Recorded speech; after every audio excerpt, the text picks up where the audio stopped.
Introduction to Numbers. Written between 1450 and 1410 BC by Moses himself, the Book of Numbers records a tragic story of regret. It's the story of the people of Israel as they journeyed from Mount Sinai to the border of the Promised Land on the east side of the Jordan River opposite Jericho. But their route was not direct. God desired and promised to be their provider and make them a great nation, a godly nation for the other nations to follow.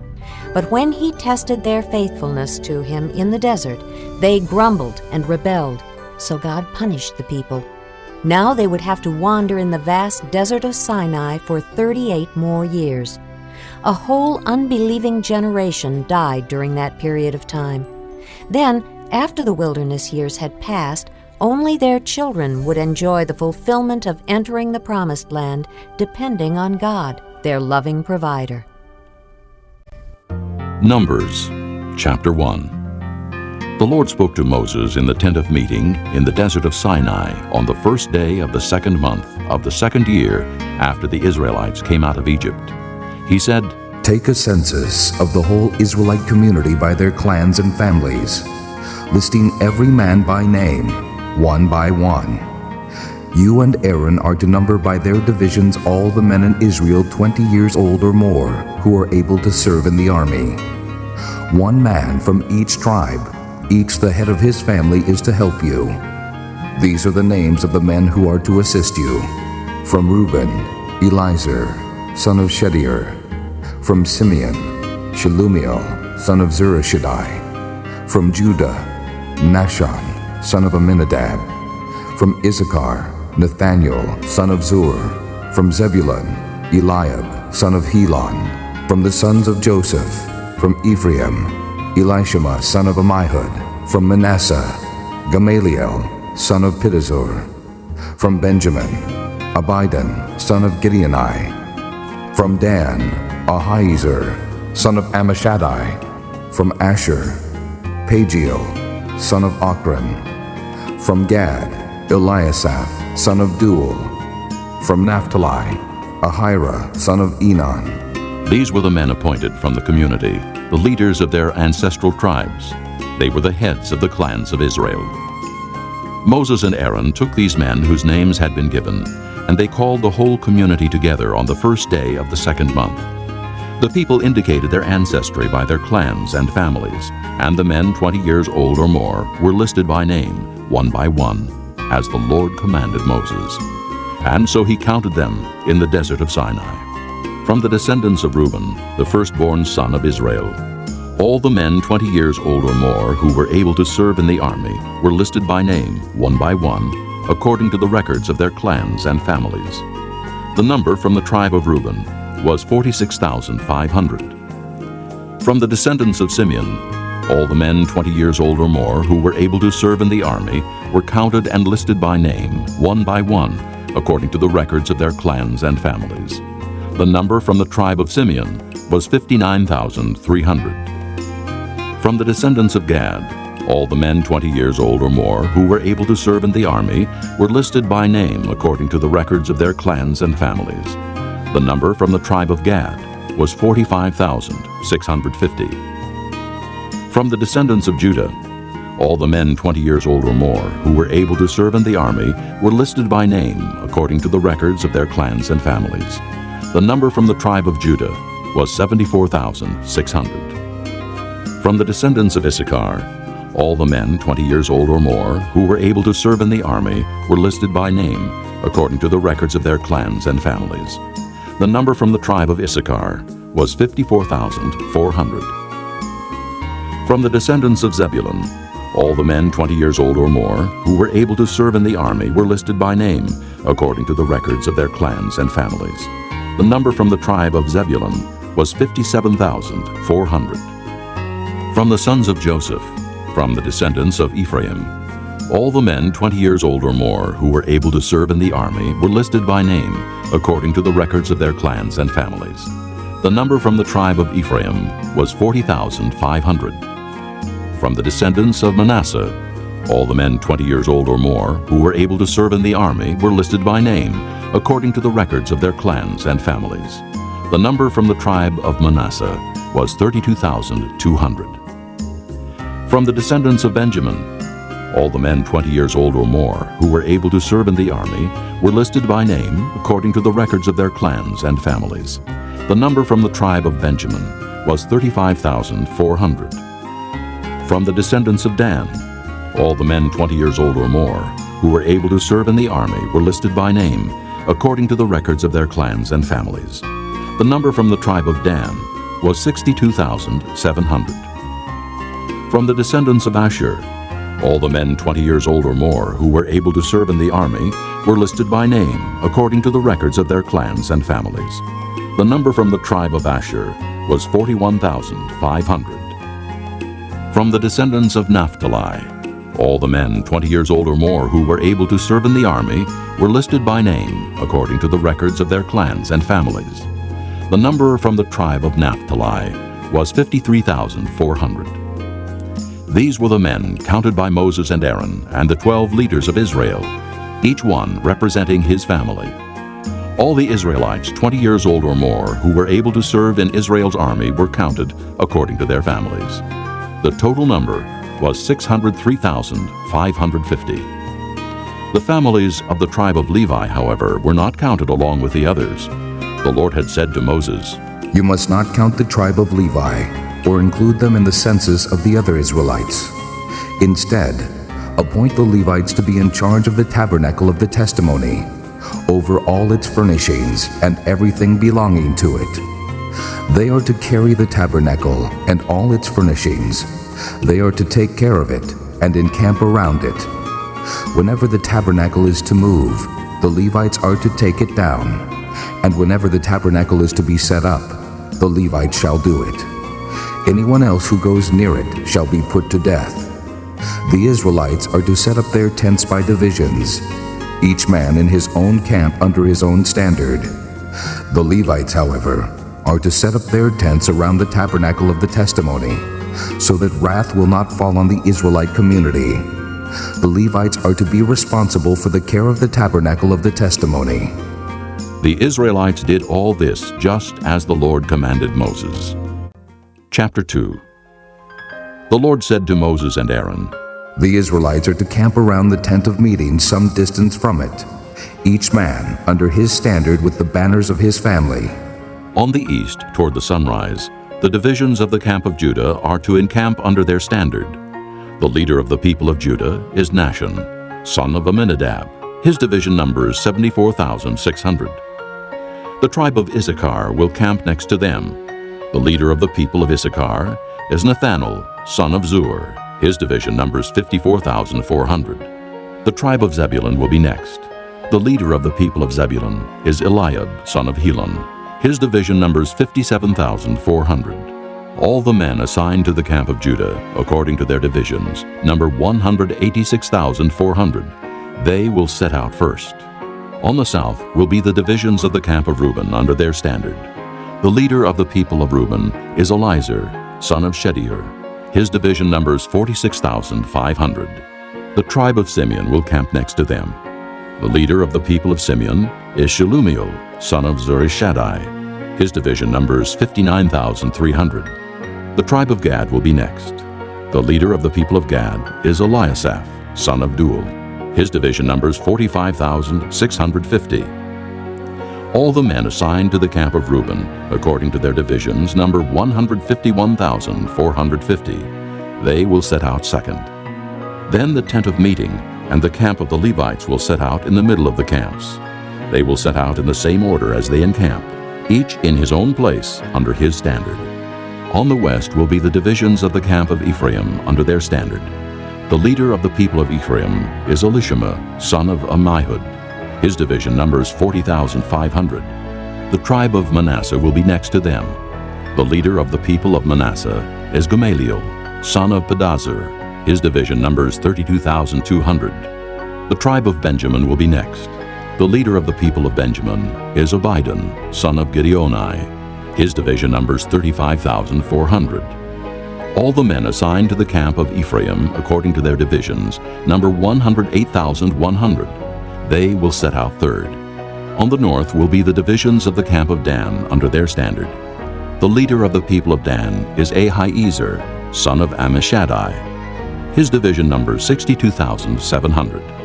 The tribe of Asher will camp next to them. The leader of the people of Asher is Pagiel, son of Ochran. His division numbers 41,500. The tribe of Naphtali will be next.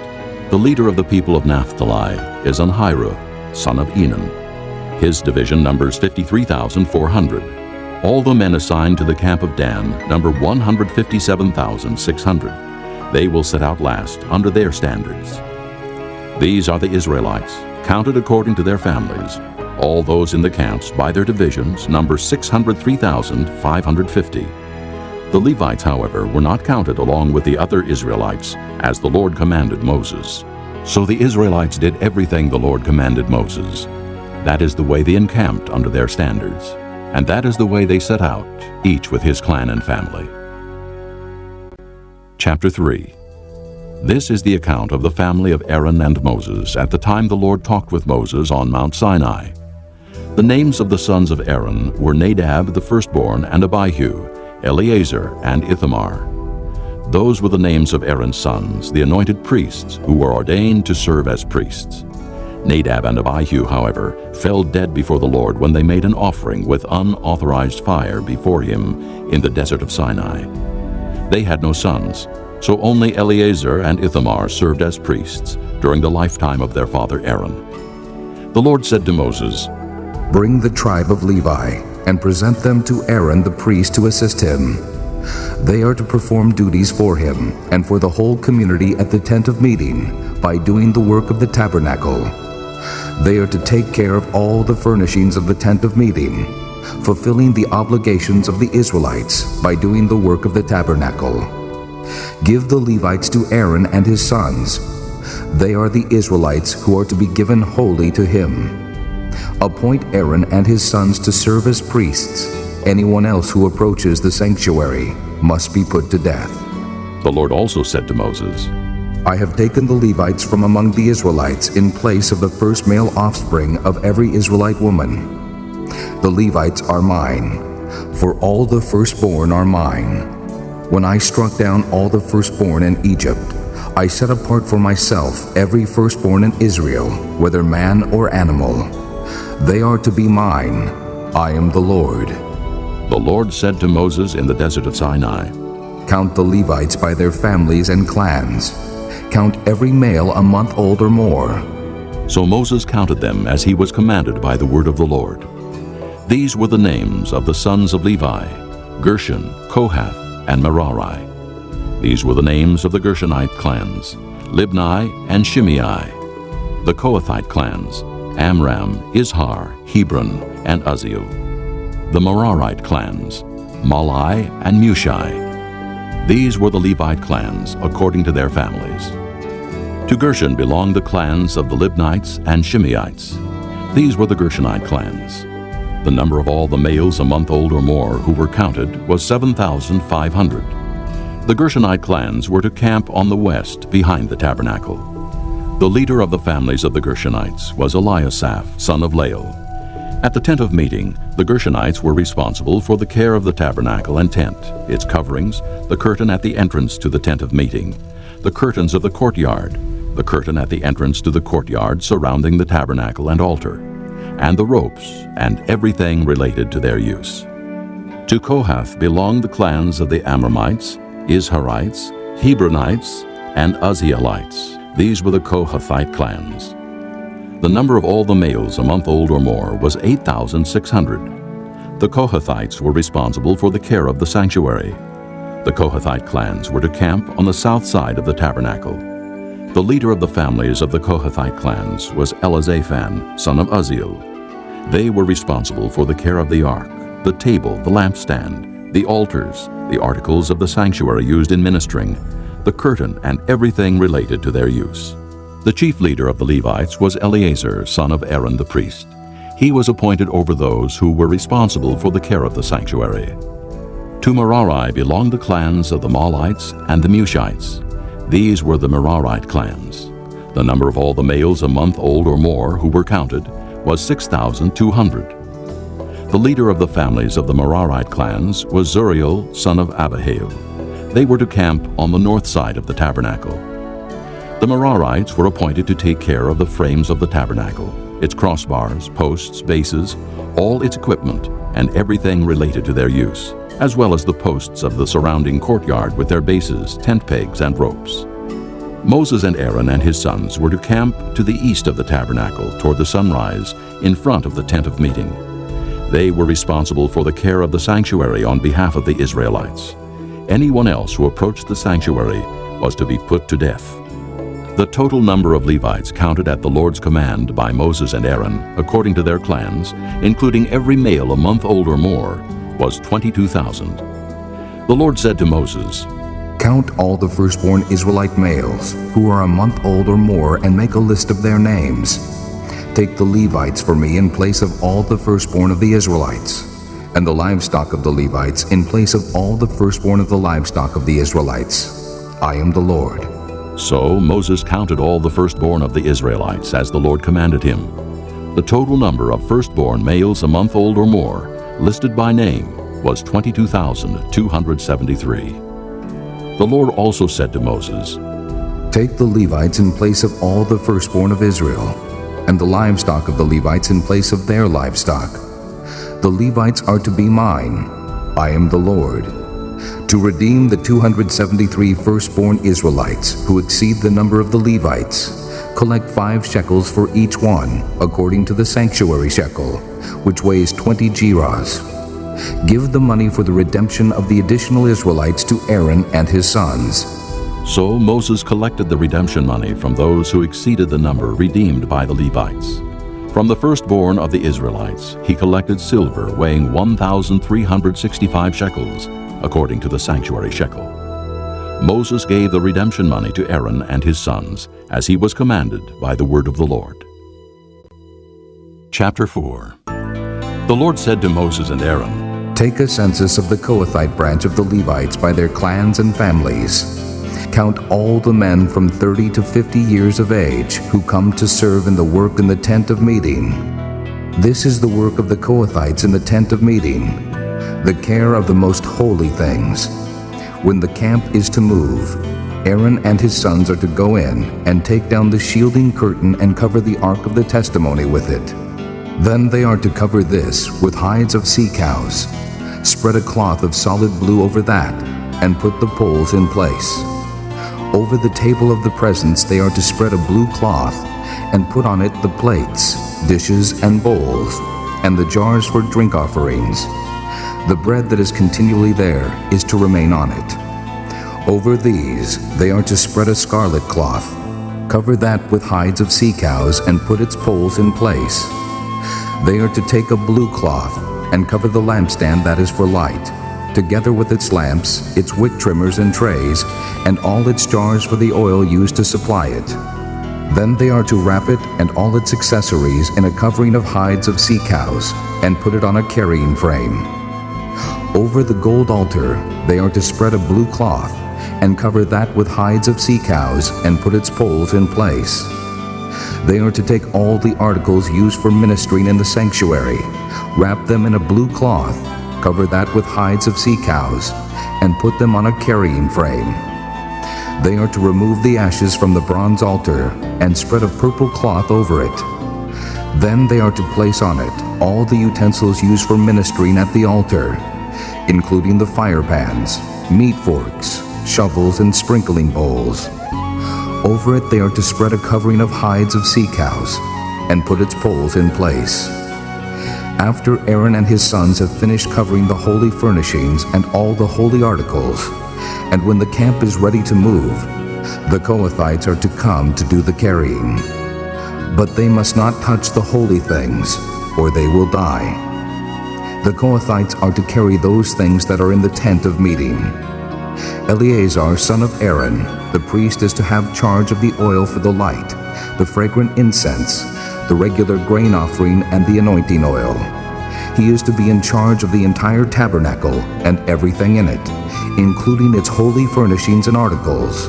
The Lord said to Moses and Aaron, See that the Kohathite tribal clans are not cut off from the Levites, so that they may live and not die when they come near the most holy things.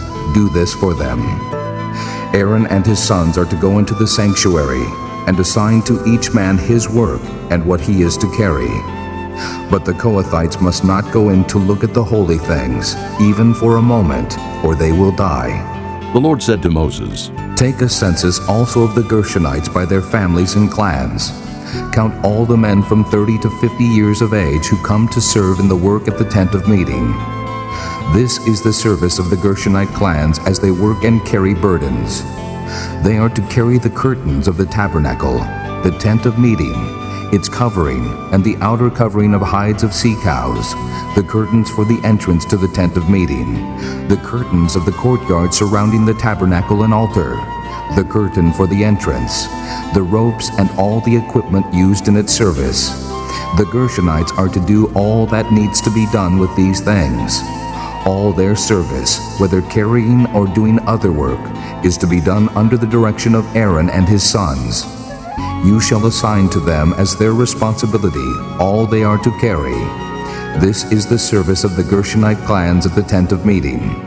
Their duties are to be under the direction of Ithamar, son of Aaron the priest. Count the Merarites by their clans and families. Count all the men from 30 to 50 years of age who come to serve in the work at the tent of meeting. This is their duty as they perform service at the tent of meeting, to carry the frames of the tabernacle, its crossbars, posts, and bases, as well as the posts of the surrounding courtyard with their bases, tent pegs, ropes, all their equipment and everything related to their use. Assign to each man the specific things he is to carry. This is the service of the Merarite clans as they work at the tent of meeting, under the direction of Ithamar, son of Aaron the priest. Moses, Aaron, and the leaders of the community counted the Kohathites by their clans and families. All the men from 30 to 50 years of age who came to serve in the work in the tent of meeting, counted by clans, were 2,750. This was the total of all those in the Kohathite clans who served in the tent of meeting. Moses and Aaron counted them according to the Lord's command through Moses. The Gershonites were counted by their clans and families. All the men from 30 to 50 years of age who came to serve in the work at the tent of meeting, counted by their clans and families, were 2,630. This was the total of those in the Gershonite clans who served at the tent of meeting. Moses and Aaron counted them according to the Lord's command. The Merarites were counted by their clans and families. All the men from 30 to 50 years of age who came to serve in the work at the tent of meeting, counted by their clans, were 3,200. This was the total of those in the Merarite clans. Moses and Aaron counted them according to the Lord's command through Moses. So Moses, Aaron, and the leaders of Israel counted all the Levites by their clans and families. All the men from 30 to 50 years of age who came to do the work of serving and carrying the tent of meeting numbered 8,580. At the Lord's command through Moses, each was assigned his work and told what to carry. Thus they were counted as the Lord commanded Moses. Chapter 5. The Lord said to Moses, Command the Israelites to send away from the camp anyone who has an infectious skin disease or a discharge of any kind, or who is ceremonially unclean because of a dead body. Send away male and female alike. Send them outside the camp, so they will not defile their camp where I dwell among them. The Israelites did this. They sent them outside the camp. They did just as the Lord had instructed Moses. The Lord said to Moses, Say to the Israelites, when a man or woman wrongs another in any way, and so is unfaithful to the Lord, that person is guilty and must confess the sin he has committed. He must make full restitution for his wrong. Add 1/5 to it and give it all to the person he has wronged. But if that person has no close relative to whom restitution can be made for the wrong, the restitution belongs to the Lord and must be given to the priest, along with the ram with which atonement is made for him. All the sacred contributions the Israelites bring to a priest will belong to him. Each man's sacred gifts are his own, but what he gives to the priest will belong to the priest.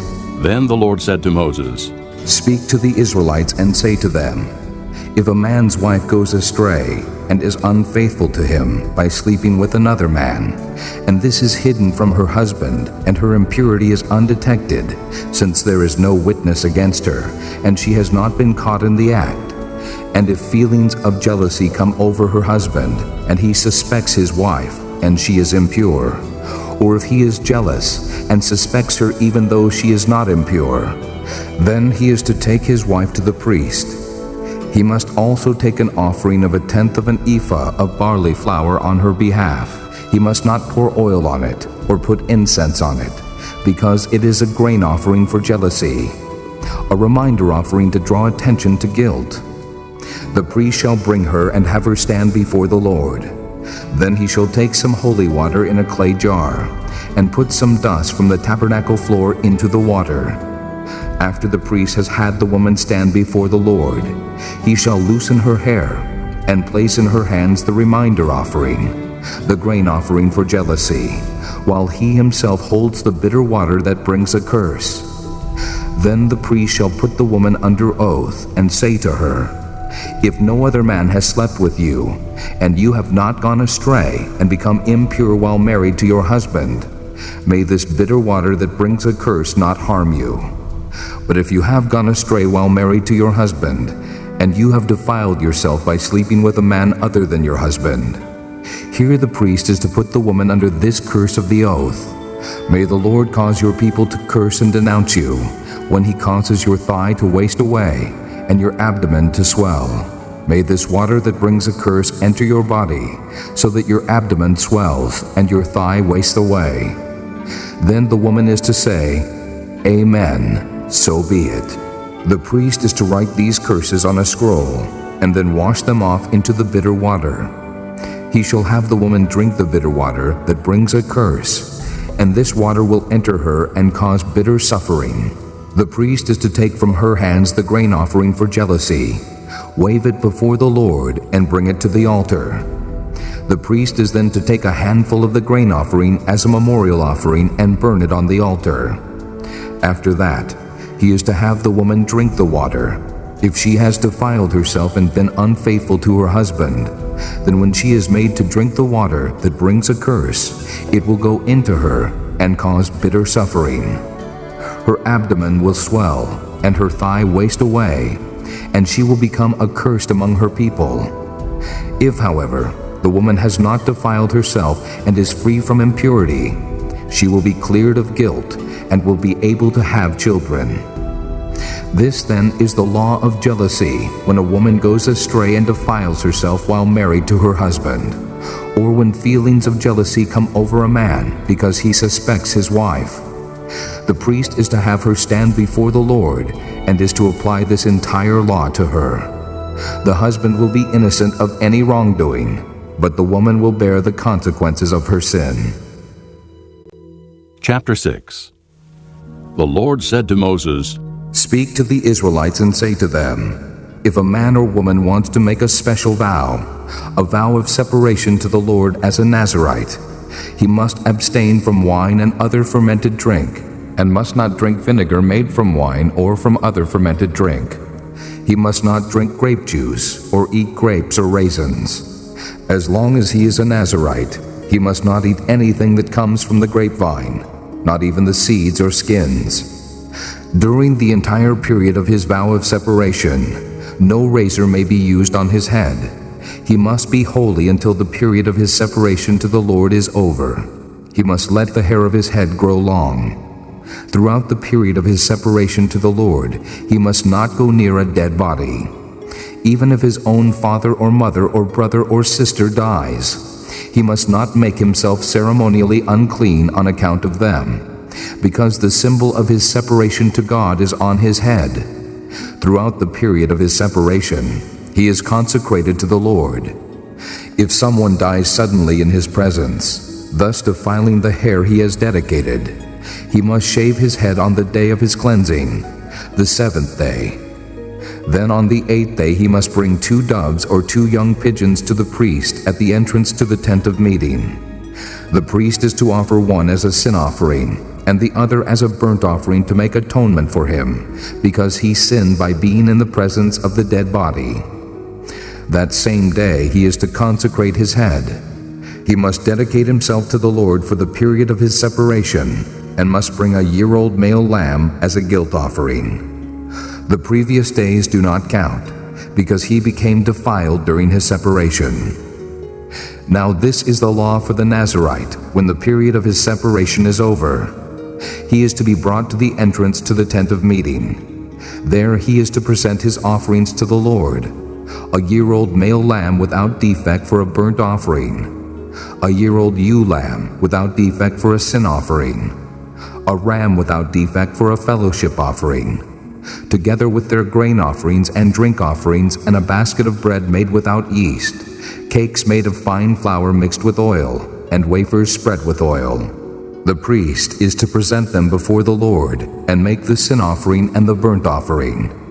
He is to present the basket of unleavened bread and is to sacrifice the ram as a fellowship offering to the Lord, together with its grain offering and drink offering. Then, at the entrance to the tent of meeting, the Nazirite must shave off the hair that he dedicated. He is to take the hair and put it in the fire that is under the sacrifice of the fellowship offering. After the Nazirite has shaved off the hair of his dedication, the priest is to place in his hands a boiled shoulder of the ram and a cake and a wafer from the basket, both made without yeast.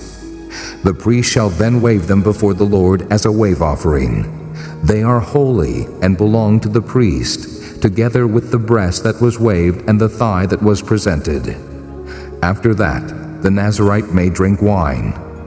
This is the law of the Nazirite, who vows his offering to the Lord in accordance with his separation, in addition to whatever else he can afford. He must fulfill the vow he has made, according to the law of the Nazirite. The Lord said to Moses, Tell Aaron and his sons, this is how you are to bless the Israelites. Say to them, The Lord bless you and keep you. The Lord make his face shine upon you and be gracious to you. The Lord turn his face toward you and give you peace. So they will put my name on the Israelites, and I will bless them. Chapter 7. When Moses finished setting up the tabernacle, he anointed it and consecrated it and all its furnishings. He also anointed and consecrated the altar and all its utensils. Then the leaders of Israel, the heads of families who were the tribal leaders in charge of those who were counted, made offerings. They brought as their gifts before the Lord 6 covered carts and 12 oxen, an ox from each leader and a cart from every 2. These they presented before the tabernacle. The Lord said to Moses, Accept these from them, that they may be used in the work of the tent of meeting. Give them to the Levites, as each man's work requires. So Moses took the carts and oxen and gave them to the Levites. He gave 2 carts and 4 oxen to the Gershonites as their work required. And he gave 4 carts and 8 oxen to the Merarites as their work required. They were all under the direction of Ithamar, son of Aaron the priest.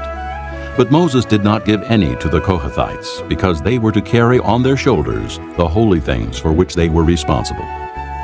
When the altar was anointed, the leaders brought their offerings for its dedication and presented them before the altar.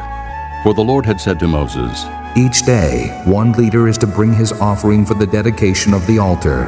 The one who brought his offering on the first day was Nahshon, son of Amminadab of the tribe of Judah. His offering was 1 silver plate weighing 130 shekels, and 1 silver sprinkling bowl weighing 70 shekels, both according to the sanctuary shekel, each filled with fine flour mixed with oil as a grain offering. 1 gold dish weighing 10 shekels, filled with incense. 1 young bull, 1 ram, and 1 male lamb, a year old, for a burnt offering. 1 male goat for a sin offering. And 2 oxen, 5 rams, 5 male goats, and 5 male lambs, a year old, to be sacrificed as a fellowship offering. This was the offering of Nahshon, son of Amminadab. On the second day, Nethanel, son of Zur, the leader of Issachar, brought his offering. The offering he brought was 1 silver plate weighing 130 shekels, and 1 silver sprinkling bowl weighing 70 shekels, both according to the sanctuary shekel, each filled with fine flour mixed with oil as a grain offering. 1 gold dish weighing 10 shekels, filled with incense. 1 young bull, one ram and one male lamb a year old for a burnt offering, one male goat for a sin offering, and 2 oxen, 5 rams, 5 male goats, and 5 male lambs a year old to be sacrificed as a fellowship offering. This was the offering of Nathanael, son of Zur. On the 3rd day, Eliab, son of Helon, the leader of the people of Zebulun, brought his offering. His offering was 1 silver plate weighing 130 shekels, and 1 silver sprinkling bowl weighing 70 shekels, both according to the sanctuary shekel, each filled with fine flour mixed with oil as a grain offering. 1 gold dish weighing 10 shekels, filled with incense. 1 young bull, 1 ram, and 1 male lamb a year old for a burnt offering. 1 male goat for a sin offering, and 2 oxen, 5 rams, 5 male goats, and 5 male lambs a year old to be sacrificed as a fellowship offering. This was the offering of Eliab, son of Helon. On the 4th day, Elizur, son of Shedeur, the leader of the people of Reuben, brought his offering. His offering was 1 silver plate weighing 130 shekels, and 1 silver sprinkling bowl weighing 70 shekels, both according to the sanctuary shekel, each filled with fine flour mixed with oil as a grain offering. 1 gold dish weighing 10 shekels, filled with incense. 1 young bull, 1 ram, and 1 male lamb a year old for a burnt offering. 1 male goat for a sin offering, and 2 oxen, 5 rams, 5 male goats, and 5 male lambs a year old to be sacrificed as a fellowship offering. This was the offering of Elizur, son of Shedeur. On the 5th day, Shelumiel, son of Zurishaddai, the leader of the people of Simeon, brought his offering. His offering was 1 silver plate weighing 130 shekels, and 1 silver sprinkling bowl weighing 70 shekels, both according to the sanctuary shekel, each filled with fine flour mixed with oil as a grain offering. 1 gold dish weighing 10 shekels, filled with incense. 1 young bull, 1 ram, and 1 male lamb a year old for a burnt offering. 1 male goat for a sin offering, and 2 oxen, 5 rams, 5 male goats, and 5 male lambs a year old to be sacrificed as a fellowship offering. This was the offering of Shelumiel, son of Zurishaddai. On the 6th day, Eliasaph, son of Deuel, the leader of the people of Gad, brought his offering. His offering was 1 silver plate weighing 130 shekels, and 1 silver sprinkling bowl weighing 70 shekels, both according to the sanctuary shekel, each filled with fine flour mixed with oil as a grain offering. 1 gold dish weighing 10 shekels, filled with incense. 1 young bull, 1 ram, and 1 male lamb a year old for a burnt offering. 1 male goat for a sin offering, and 2 oxen, 5 rams, 5 male goats, and 5 male lambs a year old to be sacrificed as a fellowship offering. This was the offering of Eliasaph, son of Deuel. On the 7th day, Elishama, son of Ammihud, the leader of the people of Ephraim, brought his offering. His offering was 1 silver plate weighing 130 shekels, and 1 silver sprinkling bowl weighing 70 shekels, both according to the sanctuary shekel, each filled with fine flour mixed with oil as a grain offering. 1 gold dish weighing 10 shekels, filled with incense. 1 young bull, 1 ram, and 1 male lamb a year old for a burnt offering. 1 male goat for a sin offering, and 2 oxen, 5 rams, 5 male goats, and 5 male lambs a year old to be sacrificed as a fellowship offering. This was the offering of Elishama, son of Ammihud. On the 8th day, Gamaliel, son of Pedazur, the leader of the people of Manasseh, brought his offering. His offering was 1 silver plate weighing 130 shekels, and 1 silver sprinkling bowl weighing 70 shekels, both according to the sanctuary shekel, each filled with fine flour mixed with oil as a grain offering. 1 gold dish weighing 10 shekels, filled with incense. 1 young bull, 1 ram, and 1 male lamb a year old for a burnt offering. 1 male goat for a sin offering, and 2 oxen, 5 rams, 5 male goats, and 5 male lambs a year old to be sacrificed as a fellowship offering. This was the offering of Gamaliel, son of Pedazur. On the 9th day, Abidan, son of Gideoni, the leader of the people of Benjamin, brought his offering. His offering was 1 silver plate weighing 130 shekels, and 1 silver sprinkling bowl weighing 70 shekels, both according to the sanctuary shekel, each filled with fine flour mixed with oil as a grain offering. 1 gold dish weighing 10 shekels, filled with incense. 1 young bull, 1 ram and 1 male lamb a year old for a burnt offering, 1 male goat for a sin offering, and 2 oxen, 5 rams, 5 male goats, and 5 male lambs a year old to be sacrificed as a fellowship offering. This was the offering of Abidan, son of Gideoni. On the 10th day, Ahiezer, son of Ammishaddai, the leader of the people of Dan, brought his offering. His offering was 1 silver plate weighing 130 shekels, and 1 silver sprinkling bowl weighing 70 shekels, both according to the sanctuary shekel, each filled with fine flour mixed with oil as a grain offering. 1 gold dish weighing 10 shekels, filled with incense. 1 young bull, 1 ram, and 1 male lamb a year old for a burnt offering. 1 male goat for a sin offering, and 2 oxen, 5 rams, 5 male goats, and 5 male lambs a year old to be sacrificed as a fellowship offering. This was the offering of Ahiezer, son of Ammishaddai. On the 11th day, Pagiel, son of Ochran, the leader of the people of Asher, brought his offering. His offering was 1 silver plate weighing 130 shekels, and 1 silver sprinkling bowl weighing 70 shekels, both according to the sanctuary shekel, each filled with fine flour mixed with oil as a grain offering. 1 gold dish weighing 10 shekels, filled with incense.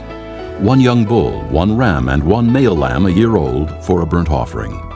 1 male goat for a sin offering, and 2 oxen, 5 rams, 5 male goats, and 5 male lambs a year old to be sacrificed as a fellowship offering.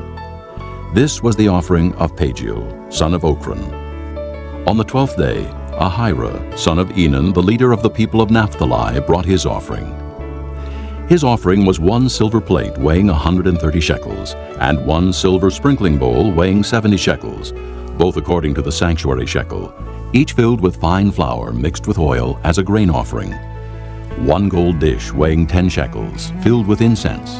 1 young bull, 1 ram, and 1 male lamb a year old for a burnt offering.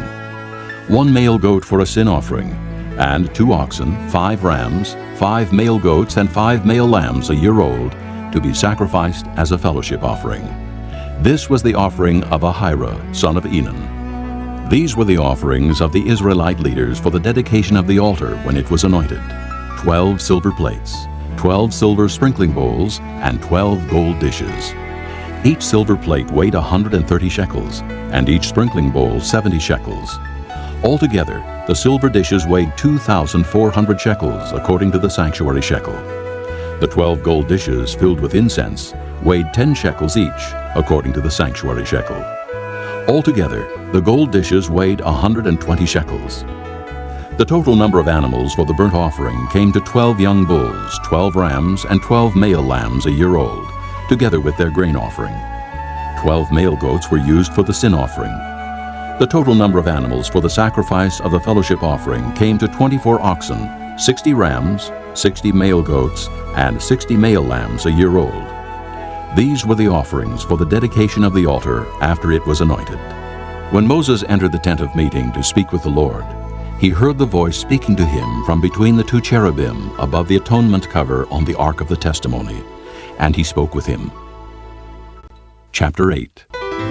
The Lord said to Moses, Speak to Aaron and say to him, When you set up the 7 lamps, they are to light the area in front of the lampstand.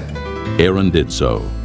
He set up the lamps so that they faced forward on the lampstand, just as the Lord commanded Moses. This is how the lampstand was made. It was made of hammered gold, from its base to its blossoms. The lampstand was made exactly like the pattern the Lord had shown Moses. The Lord said to Moses, Take the Levites from among the other Israelites and make them ceremonially clean. To purify them, do this: sprinkle the water of cleansing on them. Then have them shave their whole bodies and wash their clothes, and so purify themselves. Have them take a young bull with its grain offering of fine flour mixed with oil. Then you are to take a second young bull for a sin offering. Bring the Levites to the front of the tent of meeting and assemble the whole Israelite community. You are to bring the Levites before the Lord, and the Israelites are to lay their hands on them. Aaron is to present the Levites before the Lord as a wave offering from the Israelites, so that they may be ready to do the work of the Lord. After the Levites lay their hands on the heads of the bulls, Use the one for a sin offering to the Lord and the other for a burnt offering, to make atonement for the Levites. Have the Levites stand in front of Aaron and his sons, and then present them as a wave offering to the Lord. In this way, you are to set the Levites apart from the other Israelites, and the Levites will be mine.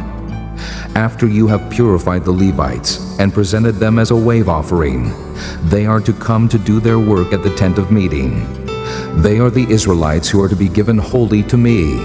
I have taken them as my own in place of the firstborn, the first male offspring from every Israelite woman. Every firstborn male in Israel, whether man or animal, is mine. When I struck down all the firstborn in Egypt, I set them apart for myself, and I have taken the Levites in place of all the firstborn sons in Israel. Of all the Israelites, I have given the Levites as gifts to Aaron and his sons to do the work at the tent of meeting on behalf of the Israelites, and to make atonement for them, so that no plague will strike the Israelites when they go near the sanctuary. Moses, Aaron, and the whole Israelite community did with the Levites just as the Lord commanded Moses. The Levites purified themselves and washed their clothes. Then Aaron presented them as a wave offering before the Lord, and made atonement for them to purify them. After that, the Levites came to do their work at the tent of meeting under the supervision of Aaron and his sons. They did with the Levites just as the Lord commanded Moses. The Lord said to Moses, This applies to the Levites. Men 25 years old or more shall come to take part in the work at the tent of meeting. But at the age of 50, they must retire from their regular service and work no longer. They may assist their brothers in performing their duties of the tent of meeting, but they themselves must not do the work. This, then, is how you are to assign the responsibilities of the Levites. Chapter 9. The Lord spoke to Moses in the desert of Sinai in the first month of the second year after they came out of Egypt. He said, Have the Israelites celebrate the Passover at the appointed time. Celebrate it at the appointed time, at twilight on the 14th day of this month, in accordance with all its rules and regulations. So Moses told the Israelites to celebrate the Passover, and they did so in the desert of Sinai at twilight on the 14th day of the first month. The Israelites did everything just as the Lord commanded Moses. But some of them could not celebrate the Passover on that day because they were ceremonially unclean on account of a dead body. So they came to Moses and Aaron that same day and said to Moses, We have become unclean because of a dead body. But why should we be kept from presenting the Lord's offering with the other Israelites at the appointed time?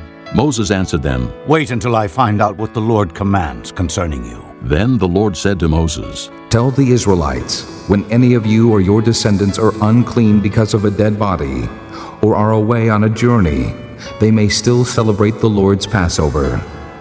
They are to celebrate it on the 14th day of the second month at twilight. They are to eat the lamb, together with unleavened bread and bitter herbs. They must not leave any of it till morning, or break any of its bones. When they celebrate the Passover, they must follow all the regulations. But if a man who is ceremonially clean and not on a journey fails to celebrate the Passover, that person must be cut off from his people, because he did not present the Lord's offering at the appointed time. That man will bear the consequences of his sin.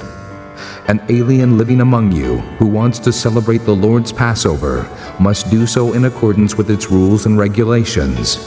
You must have the same regulations for the alien and the native-born. On the day the tabernacle, the tent of the testimony, was set up, the cloud covered it.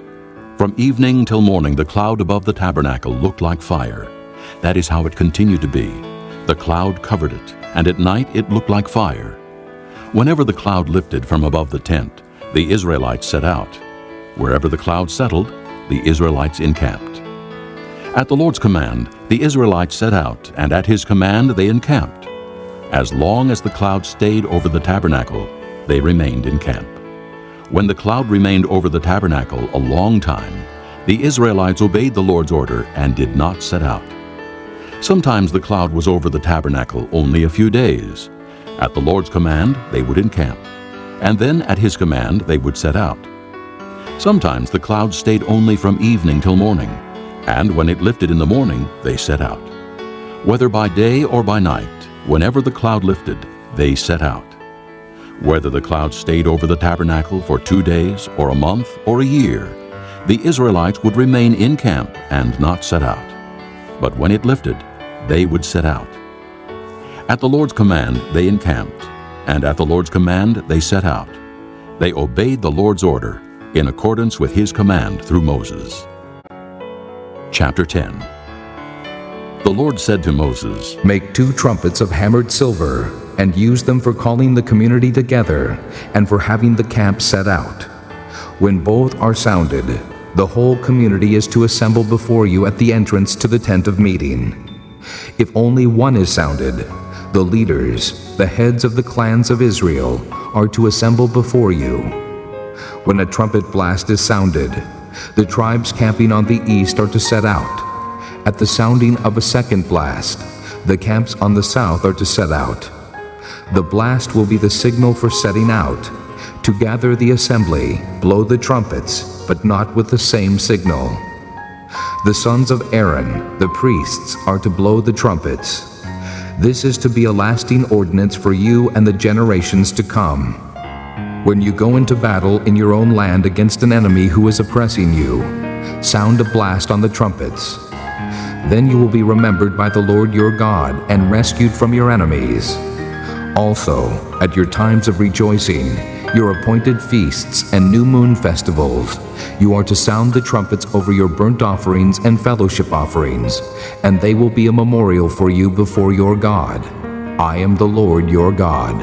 On the 20th day of the 2nd month of the 2nd year, the cloud lifted from above the tabernacle of the testimony. Then the Israelites set out from the desert of Sinai and traveled from place to place until the cloud came to rest in the desert of Paran. They set out this first time at the Lord's command through Moses. The divisions of the camp of Judah went first under their standard. Nahshon, son of Amminadab, was in command. Nathanael, son of Zur, was over the division of the tribe of Issachar, and Eliab, son of Helon, was over the division of the tribe of Zebulun. Then the tabernacle was taken down, and the Gershonites and Merarites who carried it set out. The divisions of the camp of Reuben went next under their standard. Elizur, son of Shedeur, was in command. Shelumiel, son of Zurishaddai, was over the division of the tribe of Simeon, and Eliasaph, son of Duel, was over the division of the tribe of Gad. Then the Kohathites set out, carrying the holy things. The tabernacle was to be set up before they arrived. The divisions of the camp of Ephraim went next, under their standard. Elishama, son of Ammihud, was in command. Gamaliel, son of Pedazur, was over the division of the tribe of Manasseh, and Abidan, son of Gideoni, was over the division of the tribe of Benjamin.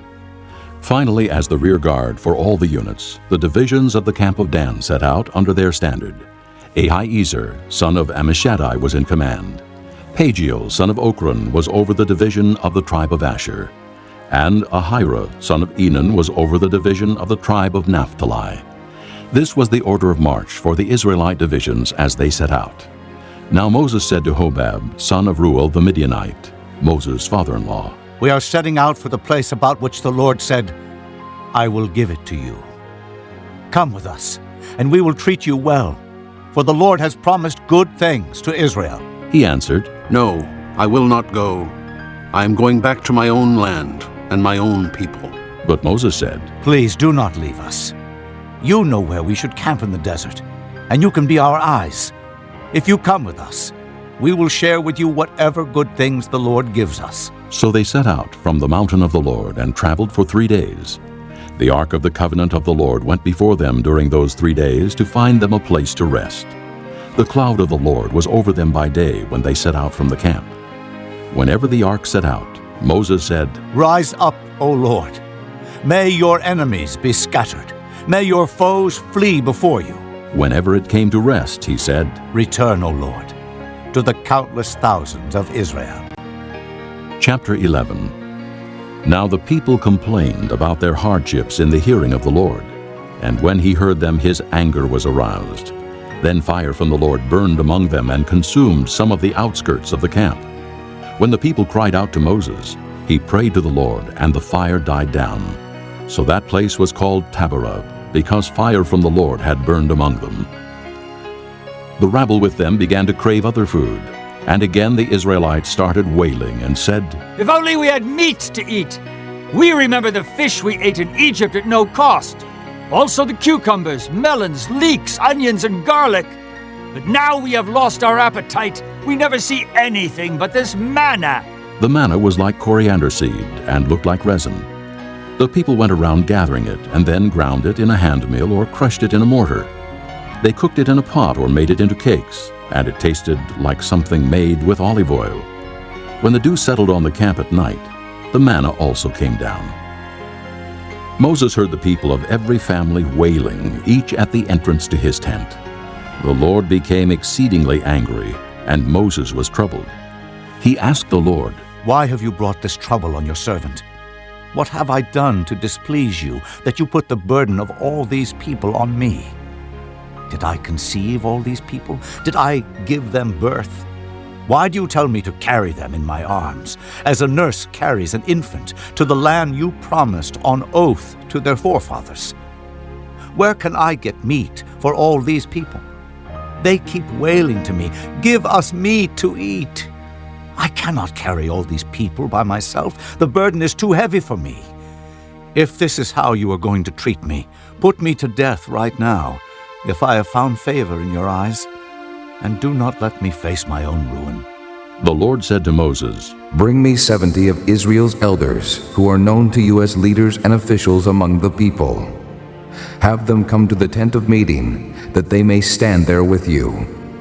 I will come down and speak with you there, and I will take of the Spirit that is on you, and put the Spirit on them.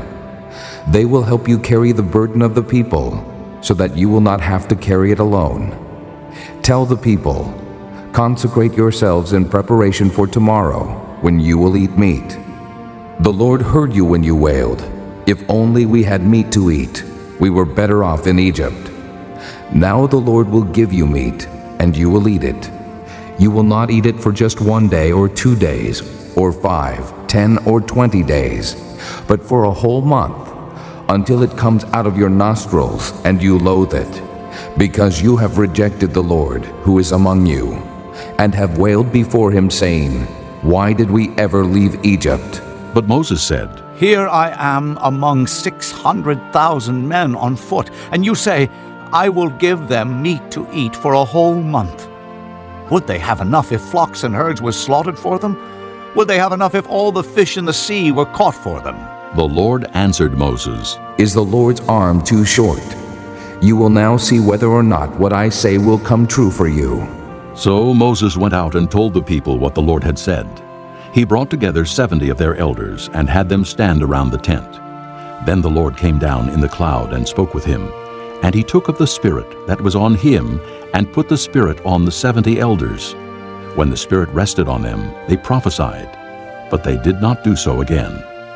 However, 2 men, whose names were Eldad and Medad, had remained in the camp. They were listed among the elders, but did not go out to the tent. Yet the Spirit also rested on them, and they prophesied in the camp. A young man ran and told Moses, Eldad and Medad are prophesying in the camp. Joshua son of Nun, who had been Moses' aide since youth, spoke up and said, Moses, my lord, stop them! But Moses replied, Are you jealous for my sake? I wish that all the Lord's people were prophets, and that the Lord would put his Spirit on them. Then Moses and the elders of Israel returned to the camp. Now a wind went out from the Lord and drove quail in from the sea. It brought them down all around the camp to about 3 feet above the ground, as far as a day's walk in any direction. All that day and night, and all the next day, the people went out and gathered quail. No one gathered less than 10 homers. Then they spread them out all around the camp. But while the meat was still between their teeth, and before it could be consumed, the anger of the Lord burned against the people, and he struck them with a severe plague. Therefore the place was named Kibroth Hattaavah, because there they buried the people who had craved other food. From Kibroth Hattaavah, the people traveled to Hazeroth and stayed there. Chapter 12. Miriam and Aaron began to talk against Moses because of his Cushite wife, for he had married a Cushite. Has the Lord spoken only through Moses? They asked. Hasn't he also spoken through us? And the Lord heard this. Now Moses was a very humble man, more humble than anyone else on the face of the earth. At once the Lord said to Moses, Aaron, and Miriam, Come out to the tent of meeting, all three of you. So the three of them came out. Then the Lord came down in a pillar of cloud. He stood at the entrance to the tent and summoned Aaron and Miriam. When both of them stepped forward, he said, Listen to my words. When a prophet of the Lord is among you, I reveal myself to him in visions. I speak to him in dreams. But this is not true of my servant Moses. He is faithful in all my house. With him I speak face to face, clearly, and not in riddles. He sees the form of the Lord. Why then were you not afraid to speak against my servant Moses? The anger of the Lord burned against them, and he left them. When the cloud lifted from above the tent, there stood Miriam, leprous like snow.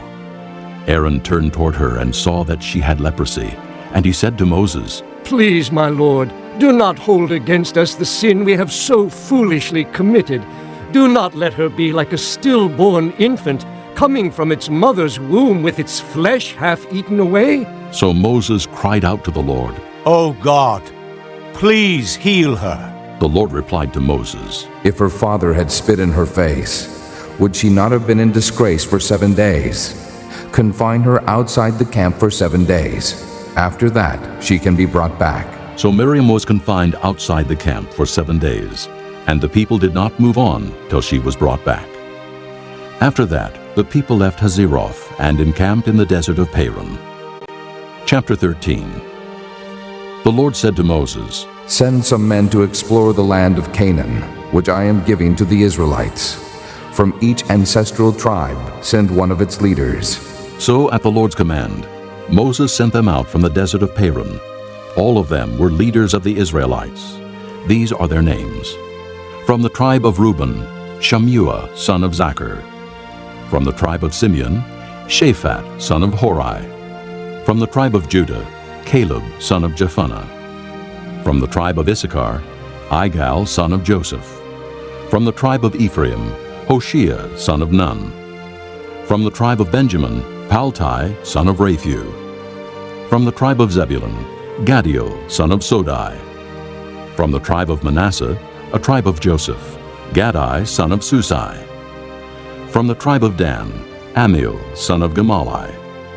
From the tribe of Asher, Sether, son of Michael. From the tribe of Naphtali, Nabai, son of Vophsi. From the tribe of Gad, Guel, son of Machi.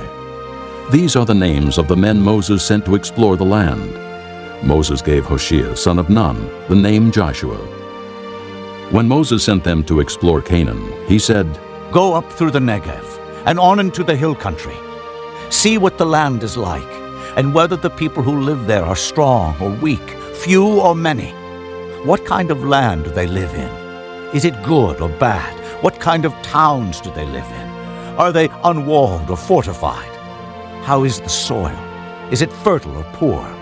Are there trees on it or not? Do your best to bring back some of the fruit of the land. It was the season for the first ripe grapes.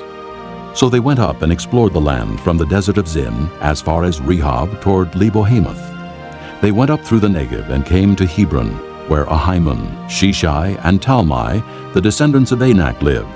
Hebron had been built 7 years before Zoan in Egypt. When they reached the valley of Eshcol, they cut off a branch bearing a single cluster of grapes. 2 of them carried it on a pole between them, along with some pomegranates and figs. That place was called the Valley of Eshcol because of the cluster of grapes the Israelites cut off there. At the end of 40 days, they returned from exploring the land. They came back to Moses and Aaron and the whole Israelite community at Kadesh in the desert of Paran. There they reported to them and to the whole assembly and showed them the fruit of the land. They gave Moses this account. We went into the land to which you sent us, and it does flow with milk and honey. Here is its fruit. But the people who live there are powerful, and the cities are fortified and very large. We even saw descendants of Anak there. The Amalekites live in the Negev, the Hittites, Jebusites, and Amorites live in the hill country, and the Canaanites live near the sea and along the Jordan. Then Caleb silenced the people before Moses and said, We should go up and take possession of the land, for we can certainly do it. But the men who had gone up with him said, We can't attack those people. They're stronger than we are. And they spread among the Israelites a bad report about the land they had explored. They said, The land we explored devours those living in it. All the people we saw there are of great size. We saw the Nephilim there. The descendants of Anak come from the Nephilim. We seemed like grasshoppers in our own eyes, and we looked the same to them. Chapter 14. That night all the people of the community raised their voices and wept aloud. All the Israelites grumbled against Moses and Aaron, and the whole assembly said to them, If only we had died in Egypt, or in this desert! Why is the Lord bringing us to this land only to let us fall by the sword?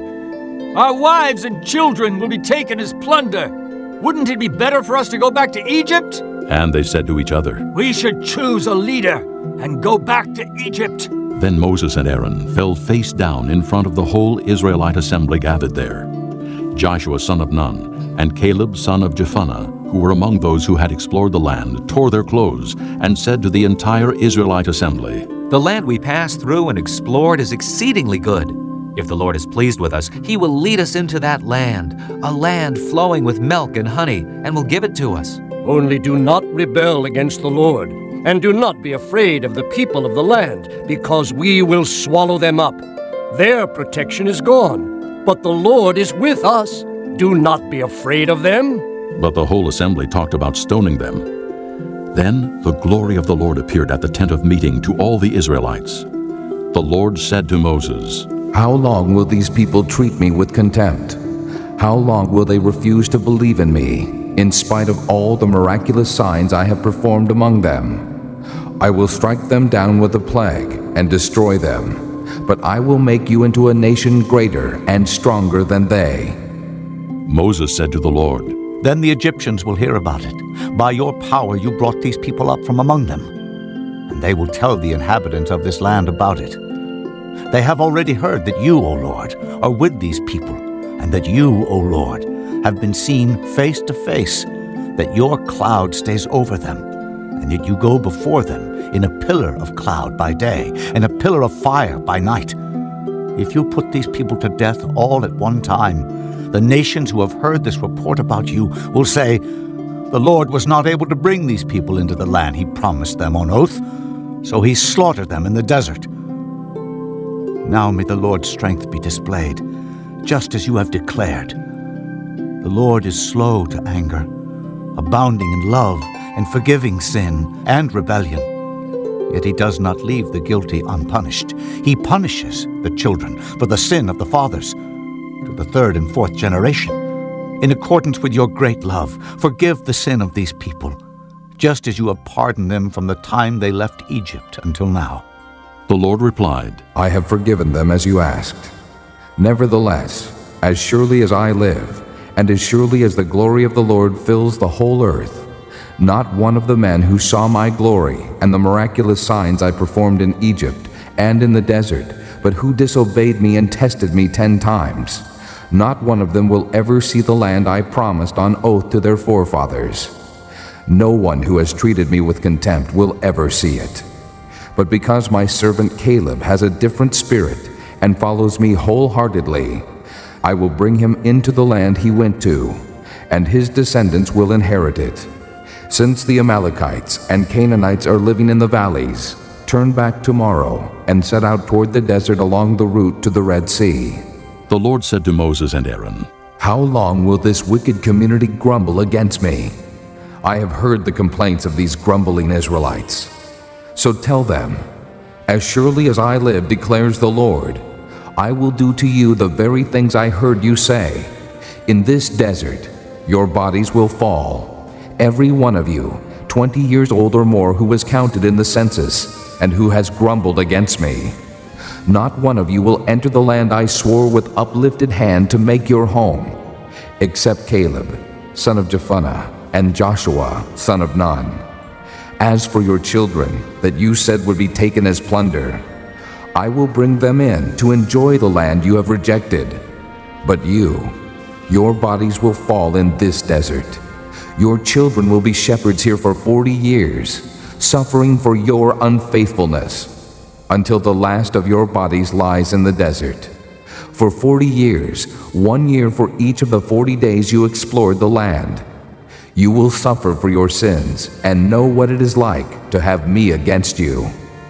I, the Lord, have spoken, and I will surely do these things to this whole wicked community, which has banded together against me. They will meet their end in this desert. Here they will die. So the men Moses had sent to explore the land, who returned and made the whole community grumble against him by spreading a bad report about it. These men, responsible for spreading the bad report about the land, were struck down and died of a plague before the Lord. Of the men who went to explore the land, only Joshua son of Nun and Caleb son of Jephunneh survived. When Moses reported this to all the Israelites, they mourned bitterly. Early the next morning, they went up toward the high hill country. "We have sinned," they said. "We will go up to the place the Lord promised." But Moses said, "Why are you disobeying the Lord's command? This will not succeed. Do not go up, because the Lord is not with you. You will be defeated by your enemies, for the Amalekites and Canaanites will face you there. Because you have turned away from the Lord, He will not be with you, and you will fall by the sword." Nevertheless, in their presumption, they went up toward the high hill country, though neither Moses nor the ark of the Lord's covenant moved from the camp. Then the Amalekites and Canaanites who lived in that hill country came down and attacked them and beat them down all the way to Hormah. Chapter 15. The Lord said to Moses, "Speak to the Israelites and say to them, after you enter the land I am giving you as a home, and you present to the Lord offerings made by fire, from the herd or the flock, as an aroma pleasing to the Lord, whether burnt offerings or sacrifices, for special vows or free will offerings or festival offerings. Then the one who brings his offering shall present to the Lord a grain offering of 1/10 of an ephah of fine flour, mixed with 1/4 of a hin of oil. With each lamb for the burnt offering or the sacrifice, prepare 1/4 of a hin of wine as a drink offering. With a ram, prepare a grain offering of 2/10 of an ephah of fine flour mixed with 1/3 of a hin of oil, and 1/3 of a hin of wine as a drink offering. Offer it as an aroma pleasing to the Lord. When you prepare a young bull as a burnt offering or sacrifice for a special vow or a fellowship offering to the Lord, bring with the bull a grain offering of 3/10 of an ephah of fine flour mixed with 1/2 a hin of oil. Also, bring 1/2 a hin of wine as a drink offering. It will be an offering made by fire, an aroma pleasing to the Lord. Each bull or ram, each lamb or young goat, is to be prepared in this manner. Do this for each one, for as many as you prepare. Everyone who is native born must do these things in this way when he brings an offering made by fire, as an aroma pleasing to the Lord. For the generations to come, whenever an alien or anyone else living among you presents an offering made by fire as an aroma pleasing to the Lord, he must do exactly as you do. The community is to have the same rules for you and for the alien living among you. This is a lasting ordinance for the generations to come. You and the alien shall be the same before the Lord. The same laws and regulations will apply both to you and to the alien living among you." The Lord said to Moses, "Speak to the Israelites and say to them, when you enter the land to which I am taking you, and you eat the food of the land, present a portion as an offering to the Lord. Present a cake from the first of your ground meal, and present it as an offering from the threshing floor. Throughout the generations to come, you are to give this offering to the Lord from the first of your ground meal. Now, if you unintentionally fail to keep any of these commands the Lord gave Moses, any of the Lord's commands to you through him, from the day the Lord gave them and continuing through the generations to come, and if this is done unintentionally without the community being aware of it, then the whole community is to offer a young bull for a burnt offering as an aroma pleasing to the Lord, along with its prescribed grain offering and drink offering, and a male goat for a sin offering. The priest is to make atonement for the whole Israelite community, and they will be forgiven. For it was not intentional, and they have brought to the Lord for their wrong an offering made by fire and a sin offering. The whole Israelite community and the aliens living among them will be forgiven, because all the people were involved in the unintentional wrong. But if just one person sins unintentionally, he must bring a year-old female goat for a sin offering. The priest is to make atonement before the Lord for the one who erred by sinning unintentionally, and when atonement has been made for him, he will be forgiven. One and the same law applies to everyone who sins unintentionally, whether he is a native-born Israelite or an alien. But anyone who sins defiantly, whether native-born or alien, blasphemes the Lord, and that person must be cut off from his people. Because he has despised the Lord's word and broken his commands, that person must surely be cut off. His guilt remains on him. While the Israelites were in the desert, a man was found gathering wood on the Sabbath day. Those who found him gathering wood brought him to Moses and Aaron and the whole assembly, and they kept him in custody because it was not clear what should be done to him. Then the Lord said to Moses, "The man must die. The whole assembly must stone him outside the camp." So the assembly took him outside the camp and stoned him to death, as the Lord commanded Moses. The Lord said to Moses, "Speak to the Israelites and say to them, throughout the generations to come, you are to make tassels on the corners of your garments, with a blue cord on each tassel. You will have these tassels to look at, and so you will remember all the commands of the Lord, that you may obey them, and not prostitute yourselves by going after the lusts of your own hearts and eyes. Then you will remember to obey all my commands, and will be consecrated to your God. I am the Lord your God, who brought you out of Egypt to be your God. I am the Lord your God." Chapter 16. Korah, son of Izhar, the son of Kohath, the son of Levi, and certain Reubenites, Dathan and Abiram, sons of Eliab, and On, son of Peleth, became insolent and rose up against Moses.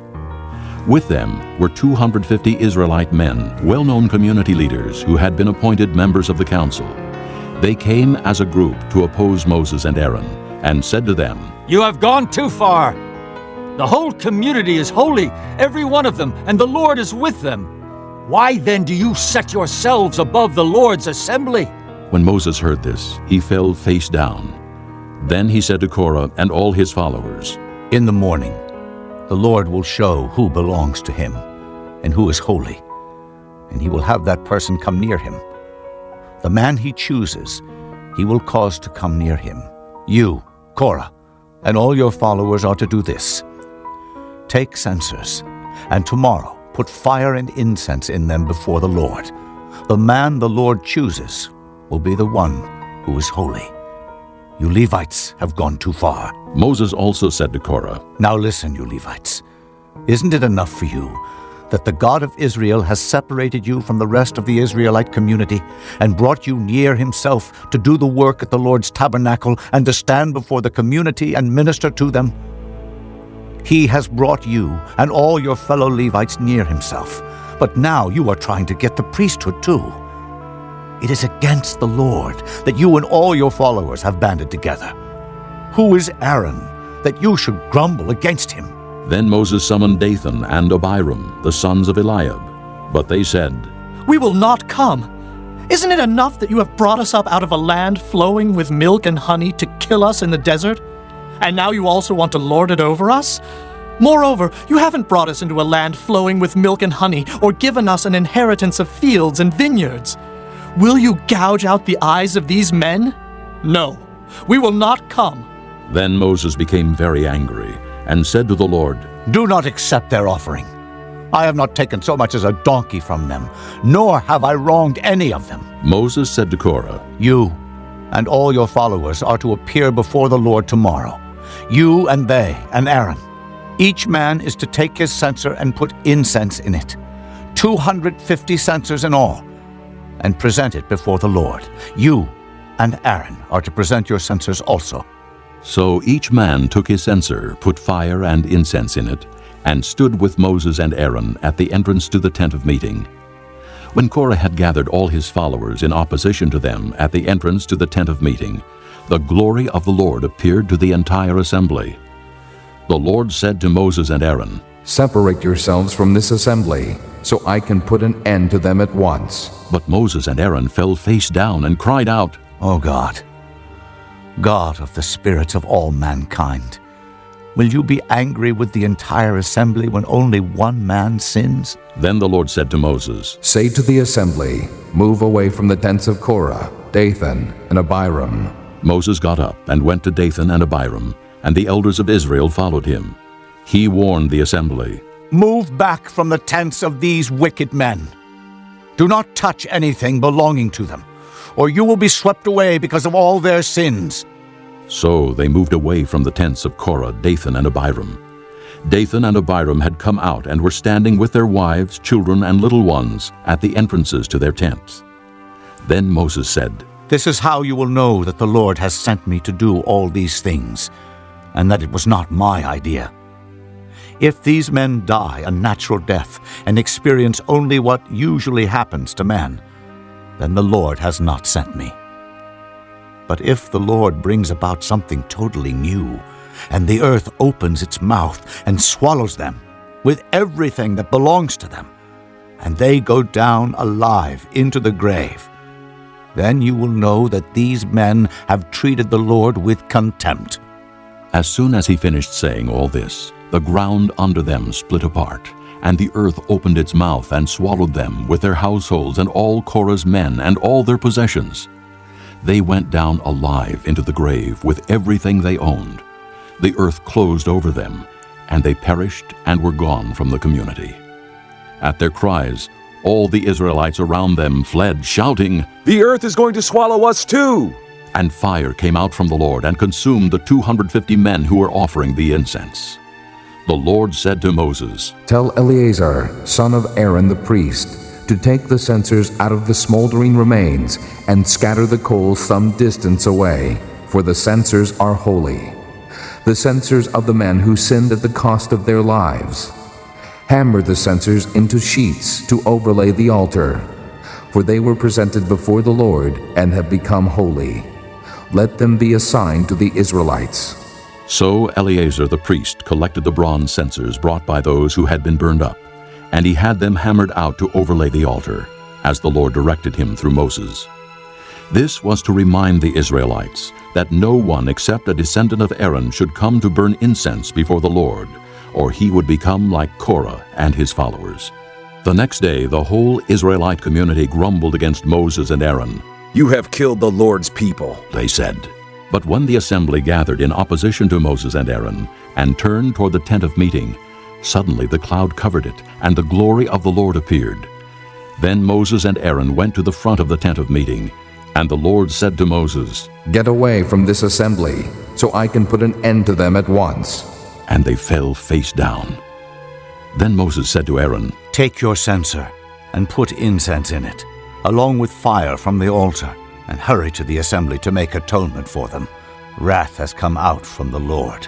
The plague has started. So Aaron did as Moses said, and ran into the midst of the assembly. The plague had already started among the people, but Aaron offered the incense and made atonement for them. He stood between the living and the dead, and the plague stopped. But 14,700 people died from the plague, in addition to those who had died because of Korah. Then Aaron returned to Moses at the entrance to the tent of meeting, for the plague had stopped. Chapter 17. The Lord said to Moses, "Speak to the Israelites, and get 12 staffs from them, one from the leader of each of their ancestral tribes. Write the name of each man on his staff. On the staff of Levi, write Aaron's name, for there must be one staff for the head of each ancestral tribe. Place them in the tent of meeting, in front of the testimony where I meet with you.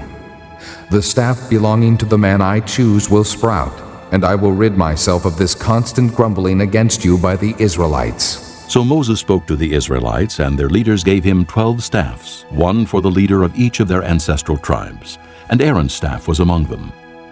Moses placed the staffs before the Lord in the tent of the testimony. The next day Moses entered the tent of the testimony and saw that Aaron's staff, which represented the house of Levi, had not only sprouted, but had budded, blossomed, and produced almonds. Then Moses brought out all the staffs from the Lord's presence to all the Israelites. They looked at them, and each man took his own staff. The Lord said to Moses, Put back Aaron's staff in front of the testimony, to be kept as a sign to the rebellious. This will put an end to their grumbling against me, so that they will not die. Moses did just as the Lord commanded him. The Israelites said to Moses, We will die. We are lost. We are all lost. Anyone who even comes near the tabernacle of the Lord will die. Are we all going to die? Chapter 18. The Lord said to Aaron, You, your sons, and your father's family are to bear the responsibility for offenses against the sanctuary, and you and your sons alone are to bear the responsibility for offenses against the priesthood. Bring your fellow Levites from your ancestral tribe to join you and assist you when you and your sons minister before the tent of the testimony. They are to be responsible to you and are to perform all the duties of the tent.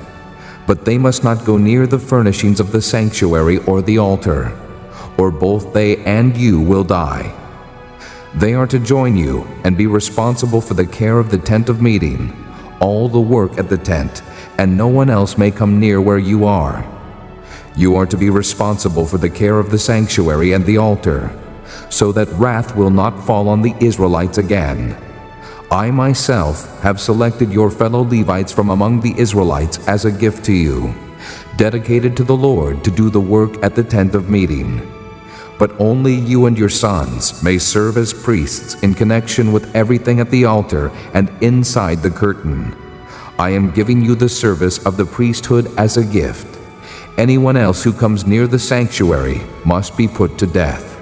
Then the Lord said to Aaron, I myself have put you in charge of the offerings presented to me. All the holy offerings the Israelites give me, I give to you and your sons as your portion and regular share. You are to have the part of the most holy offerings that is kept from the fire. From all the gifts they bring me as most holy offerings, whether grain or sin or guilt offerings, that part belongs to you and your sons.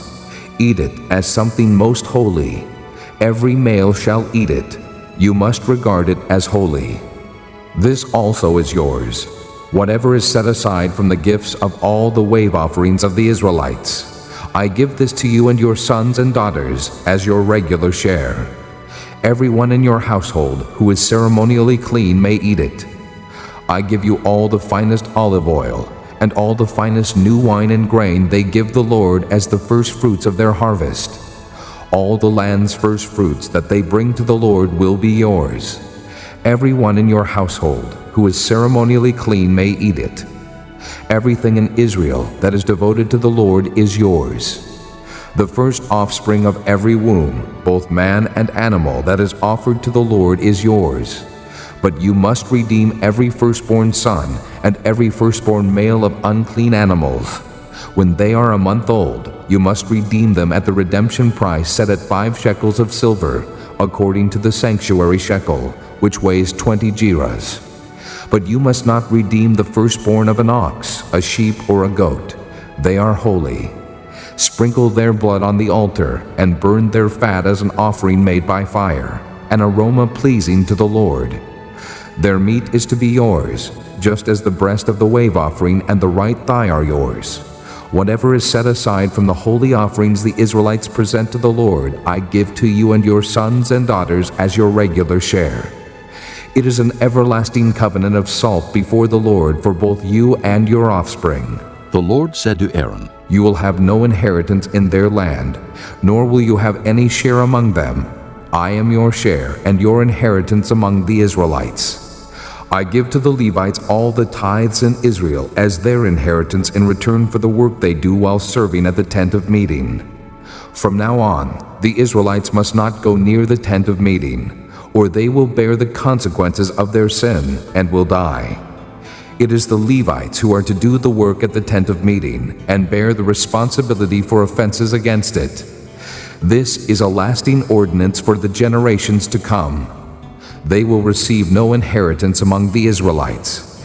Instead, I give to the Levites as their inheritance the tithes that the Israelites present as an offering to the Lord.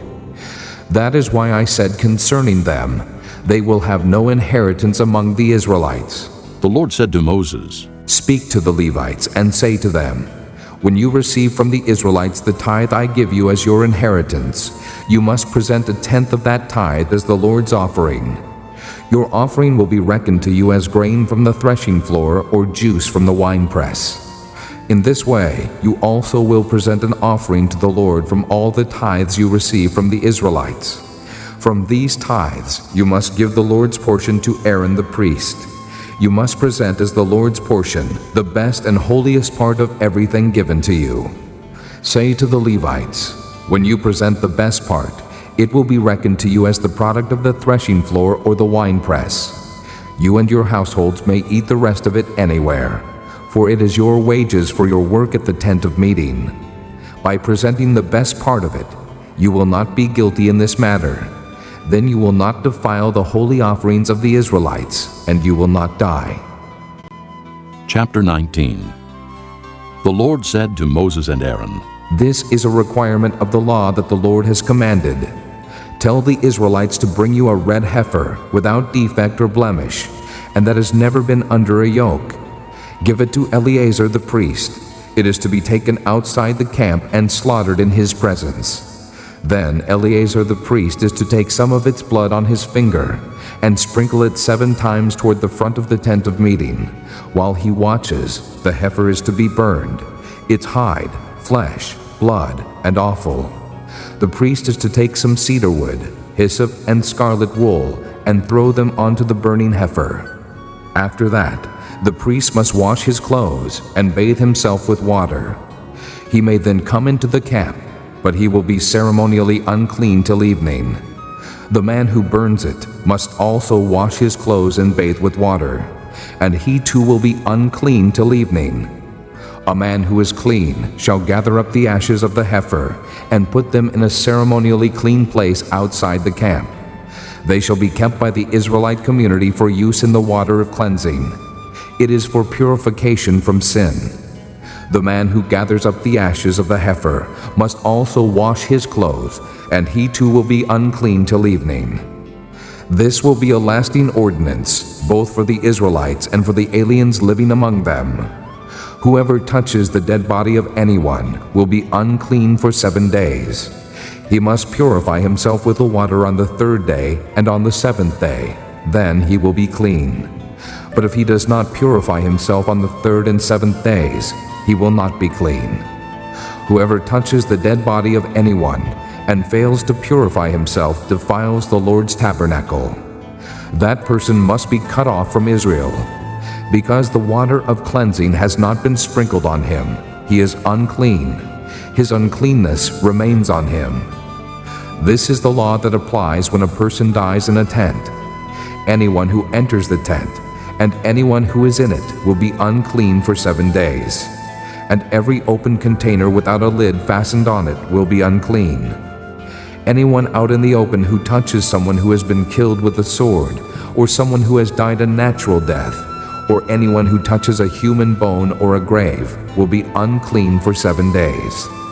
For the unclean person, put some ashes from the burn purification offering into a jar and pour fresh water over them. Then a man who is ceremonially clean is to take some hyssop, dip it in the water, and sprinkle the tent and all the furnishings and the people who were there.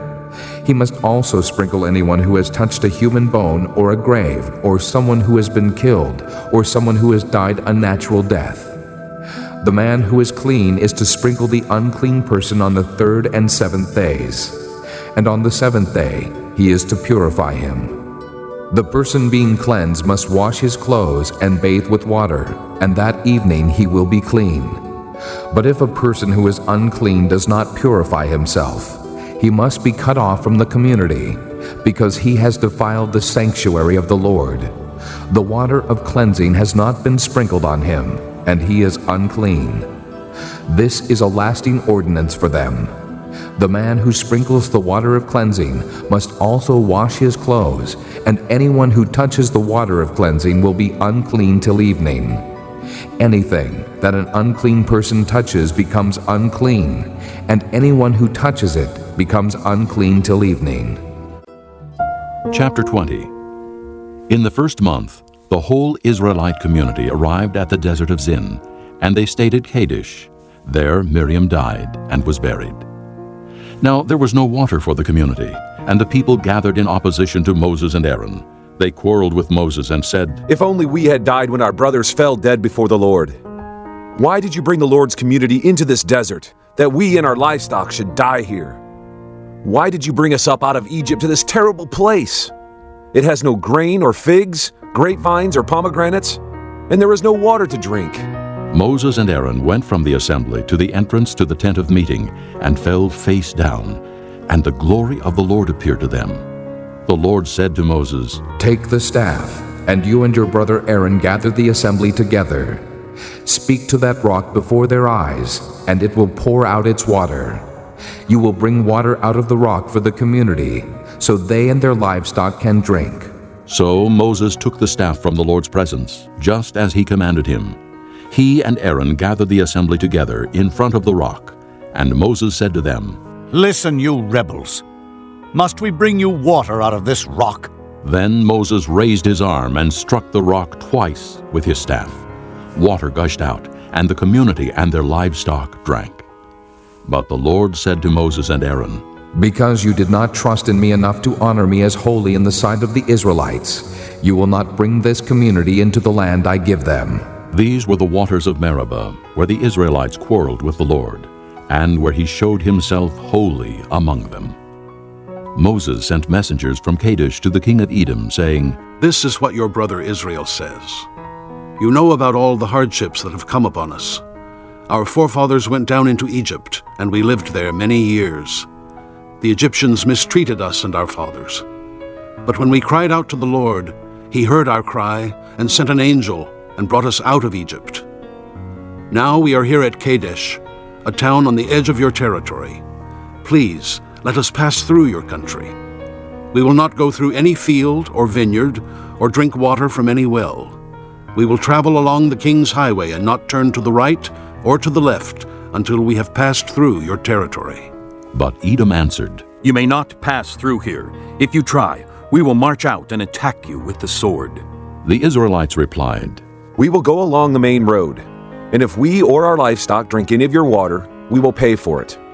We only want to pass through on foot, nothing else." Again they answered, "You may not pass through." Then Edom came out against them with a large and powerful army. Since Edom refused to let them go through their territory, Israel turned away from them. The whole Israelite community set out from Kadesh and came to Mount Hor. At Mount Hor, near the border of Edom, the Lord said to Moses and Aaron, "Aaron will be gathered to his people. He will not enter the land I give the Israelites, because both of you rebelled against my command at the waters of Meribah. Get Aaron and his son Eleazar and take them up Mount Hor. Remove Aaron's garments and put them on his son Eleazar, for Aaron will be gathered to his people. He will die there." Moses did as the Lord commanded. They went up Mount Hor in the sight of the whole community. Moses removed Aaron's garments and put them on his son Eleazar, and Aaron died there on top of the mountain. Then Moses and Eleazar came down from the mountain, and when the whole community learned that Aaron had died, the entire house of Israel mourned for him 30 days. Chapter 21. When the Canaanite king of Arad, who lived in the Negev, heard that Israel was coming along the road to Atharim, he attacked the Israelites and captured some of them. Then Israel made this vow to the Lord, "If you will deliver these people into our hands, we will totally destroy their cities." The Lord listened to Israel's plea and gave the Canaanites over to them. They completely destroyed them and their towns, so the place was named Hormah. They traveled from Mount Hor along the route to the Red Sea to go around Edom. But the people grew impatient on the way. They spoke against God and against Moses and said, "Why have you brought us up out of Egypt to die in the desert? There is no bread, there is no water, and we detest this miserable food." Then the Lord sent venomous snakes among them. They bit the people, and many Israelites died. The people came to Moses and said, "We sinned when we spoke against the Lord and against you. Pray that the Lord will take the snakes away from us." So Moses prayed for the people. The Lord said to Moses, "Make a snake and put it up on a pole. Anyone who is bitten can look at it and live."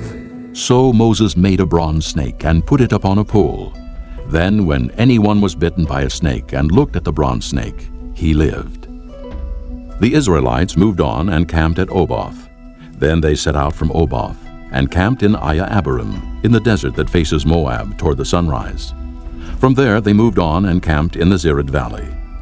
They set out from there and camped alongside the Arnon, which is in the desert extending into Amorite territory. The Arnon is the border of Moab, between Moab and the Amorites. That is why the book of the wars of the Lord says, "Waheb in Suphah and the ravines, the Arnon and the slopes of the ravines that lead to the site of Ar, and lie along the border of Moab." From there they continued on to Beer, the well where the Lord said to Moses, "Gather the people together, and I will give them water." Then Israel sang this song, "Spring up, O well! Sing about it, about the well that the princes dug, that the nobles of the people sank, the nobles with scepters and staffs." Then they went from the desert to Mattanah, from Mattanah to Nahaliel, from Nahaliel to Bamoth, and from Bamoth to the valley in Moab, where the top of Pisgah overlooks the wasteland. Israel sent messengers to say to Sihon, king of the Amorites, "Let us pass through your country. We will not turn aside into any field or vineyard, or drink water from any well. We will travel along the king's highway until we have passed through your territory." But Sihon would not let Israel pass through his territory. He mustered his entire army and marched out into the desert against Israel. When he reached Jahaz, he fought with Israel. Israel, however, put him to the sword and took over his land from the Arnon to the Jabbok, but only as far as the Ammonites, because their border was fortified. Israel captured all the cities of the Amorites and occupied them, including Heshbon and all its surrounding settlements. Heshbon was the city of Sihon, king of the Amorites, who had fought against the former king of Moab and had taken from him all his land as far as the Arnon. That is why the poets say, "Come to Heshbon and let it be rebuilt. Let Sihon's city be restored." Fire went out from Heshbon, a blaze from the city of Sihon. It consumed Ar of Moab, the citizens of Arnon's heights. Woe to you, O Moab! You are destroyed, O people of Chemosh. He has given up his sons as fugitives and his daughters as captives to Sihon, king of the Amorites. But we have overthrown them. Heshbon is destroyed all the way to Dibon. We have demolished them as far as Nophah, which extends to Medeba. So Israel settled in the land of the Amorites. After Moses had sent spies to Jazer, the Israelites captured its surrounding settlements and drove out the Amorites who were there. Then they turned and went up along the road toward Bashan, and Og, king of Bashan, and his whole army marched out to meet them in battle at Edrei. The Lord said to Moses, "Do not be afraid of him, for I have handed him over to you with his whole army and his land. Do to him what you did to Sihon, king of the Amorites, who reigned in Heshbon." So they struck him down, together with his sons and his whole army, leaving them no survivors, and they took possession of his land. Chapter 22. Then the Israelites traveled to the plains of Moab and camped along the Jordan across from Jericho. Now Balak, son of Zippor, saw all that Israel had done to the Amorites, and Moab was terrified because there were so many people. Indeed, Moab was filled with dread because of the Israelites. The Moabites said to the elders of Midian, "This horde is going to lick up everything around us, as an ox licks up the grass of the field." So Balak, son of Zippor, who was king of Moab at that time, sent messengers to summon Balaam, son of Beor, who was at Pethor near the river in his native land. Balak said, "A people has come out of Egypt. They cover the face of the land and have settled next to me. Now come and put a curse on these people, because they are too powerful for me. Perhaps then I will be able to defeat them and drive them out of the country. For I know that those you bless are blessed, and those you curse are cursed. The elders of Moab and Midian left, taking with them the fee for divination. When they came to Balaam, they told him what Balak had said. Spend the night here, Balaam said to them, and I will bring you back the answer the Lord gives me. So the Moabite princes stayed with him. God came to Balaam and asked, Who are these men with you? Balaam said to God, Balak, son of Zippor, king of Moab, sent me this message. A people that has come out of Egypt covers the face of the land. Now come and put a curse on them for me. Perhaps then I will be able to fight them and drive them away. But God said to Balaam, Do not go with them. You must not put a curse on those people, because they are blessed. The next morning Balaam got up and said to Balak's princes, Go back to your own country, for the Lord has refused to let me go with you. So the Moabite princes returned to Balak and said, Balaam refused to come with us. Then Balak sent other princes, more numerous and more distinguished than the first. They came to Balaam and said, This is what Balak, son of Zippor, says. Do not let anything keep you from coming to me, because I will reward you handsomely and do whatever you say. Come and put a curse on these people for me. But Balaam answered them, Even if Balak gave me his palace filled with silver and gold, I could not do anything great or small to go beyond the command of the Lord my God. Now stay here tonight as the others did, and I will find out what else the Lord will tell me. That night God came to Balaam and said, Since these men have come to summon you, go with them, but do only what I tell you. Balaam got up in the morning, saddled his donkey, and went with the princes of Moab.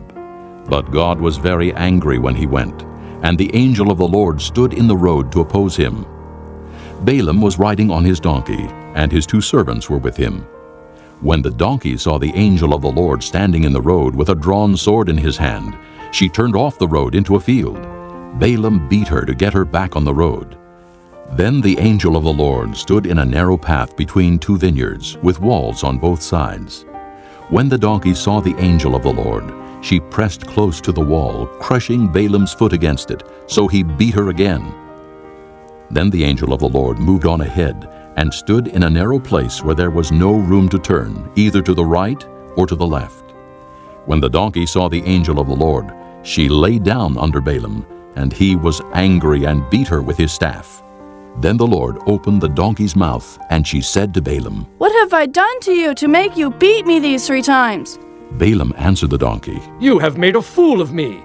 If I had a sword in my hand, I would kill you right now. The donkey said to Balaam, Am I not your own donkey, which you have always ridden to this day? Have I been in the habit of doing this to you? No, he said. Then the Lord opened Balaam's eyes, and he saw the angel of the Lord standing in the road with his sword drawn. So he bowed low and fell face down. The angel of the Lord asked him, Why have you beaten your donkey these 3 times? I have come here to oppose you, because your path is a reckless one before me. The donkey saw me and turned away from me these 3 times. If she had not turned away, I would certainly have killed you by now, but I would have spared her. Balaam said to the angel of the Lord, I have sinned. I did not realize you were standing in the road to oppose me. Now, if you are displeased, I will go back. The angel of the Lord said to Balaam, Go with the men, but speak only what I tell you. So Balaam went with the princes of Balak. When Balak heard that Balaam was coming, he went out to meet him at the Moabite town on the Arnon border, at the edge of his territory. Balak said to Balaam, Did I not send you an urgent summons? Why didn't you come to me? Am I really not able to reward you? Well, I have come to you now. Balaam replied, But can I say just anything? I must speak only what God puts in my mouth. Then Balaam went with Balak to Kiriath-Huzoth. Balak sacrificed cattle and sheep, and gave some to Balaam and the princes who were with him. The next morning, Balak took Balaam up to Bamoth-Baal, and from there he saw part of the people. Chapter 23. Balaam said, Build me 7 altars here, and prepare 7 bulls and 7 rams for me. Balak did as Balaam said, and the 2 of them offered a bull and a ram on each altar. Then Balaam said to Balak, Stay here beside your offering while I go aside. Perhaps the Lord will come to meet with me. Whatever he reveals to me, I will tell you. Then he went off to a barren height. God met with him, and Balaam said, I have prepared 7 altars, and on each altar I have offered a bull and a ram. The Lord put a message in Balaam's mouth and said, Go back to Balak and give him this message. So he went back to him and found him standing beside his offering with all the princes of Moab. Then Balaam uttered his oracle. Balak brought me from Aram, the king of Moab from the eastern mountains. Come, he said, curse Jacob for me. Come, denounce Israel. How can I curse those whom God has not cursed? How can I denounce those whom the Lord has not denounced? From the rocky peaks I see them. From the heights I view them. I see a people who live apart and do not consider themselves one of the nations. Who can count the dust of Jacob or number the 4th part of Israel? Let me die the death of the righteous, and may my end be like theirs. Balak said to Balaam, What have you done to me? I brought you to curse my enemies, but you have done nothing but bless them. He answered, Must I not speak what the Lord puts in my mouth? Then Balak said to him, Come with me to another place where you can see them. You will see only a part, but not all of them. And from there, curse them for me. So he took him to the field of Zophim on the top of Pisgah, and there he built 7 altars, and offered a bull and a ram on each altar. Balaam said to Balak, Stay here beside your offering, while I meet with him over there. The Lord met with Balaam, and put a message in his mouth, and said, Go back to Balak and give him this message. So he went to him and found him standing beside his offering with the princes of Moab. Balak asked him, What did the Lord say? Then he uttered his oracle. Arise, Balak, and listen.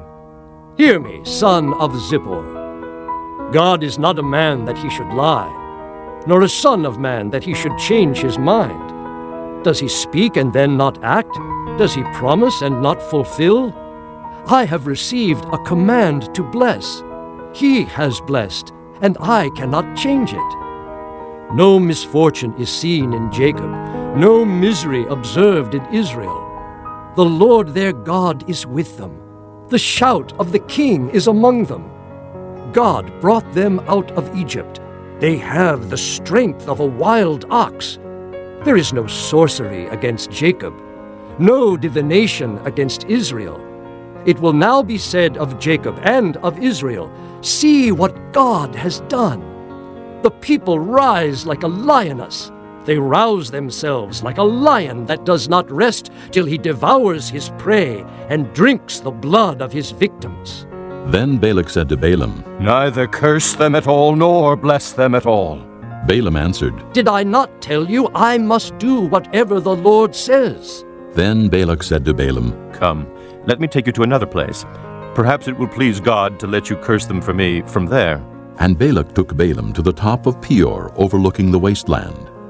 Balaam said, Build me 7 altars here, and prepare 7 bulls and 7 rams for me.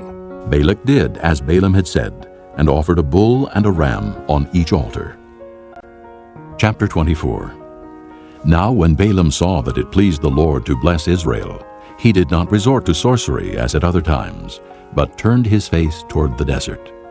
When Balaam looked out and saw Israel encamped tribe by tribe, the Spirit of God came upon him, and he uttered his oracle. The oracle of Balaam, son of Beor, the oracle of one whose eye sees clearly, the oracle of one who hears the words of God, who sees a vision from the Almighty, who falls prostrate and whose eyes are opened. How beautiful are your tents, O Jacob, your dwelling places, O Israel. Like valleys they spread out, like gardens beside a river, like aloes planted by the Lord, like cedars beside the waters. Water will flow from their buckets. Their seed will have abundant water. Their king will be greater than Agag. Their kingdom will be exalted. God brought them out of Egypt. They have the strength of a wild ox. They devour hostile nations and break their bones in pieces. With their arrows they pierce them. Like a lion they crouch and lie down. Like a lioness, who dares to rouse them? May those who bless you be blessed, and those who curse you be cursed. Then Balak's anger burned against Balaam. He struck his hands together and said to him, I summoned you to curse my enemies, but you have blessed them these 3 times. Now leave at once and go home. I said I would reward you handsomely, but the Lord has kept you from being rewarded. Balaam answered Balak, Did I not tell the messengers you sent me? Even if Balak gave me his palace filled with silver and gold, I could not do anything of my own accord, good or bad, to go beyond the command of the Lord. And I must say only what the Lord says. Now I am going back to my people. But come, let me warn you of what this people will do to your people in days to come. Then he uttered his oracle. The oracle of Balaam, son of Beor, the oracle of one whose eye sees clearly, the oracle of one who hears the words of God, who has knowledge from the Most High, who sees a vision from the Almighty, who falls prostrate and whose eyes are opened. I see him, but not now. I behold him, but not near. A star will come out of Jacob. A scepter will rise out of Israel. He will crush the foreheads of Moab, the skulls of all the sons of Sheth. Edom will be conquered. Seir, his enemy, will be conquered, but Israel will grow strong. A ruler will come out of Jacob and destroy the survivors of the city. Then Balaam saw Amalek and uttered his oracle. Amalek was first among the nations, but he will come to ruin at last.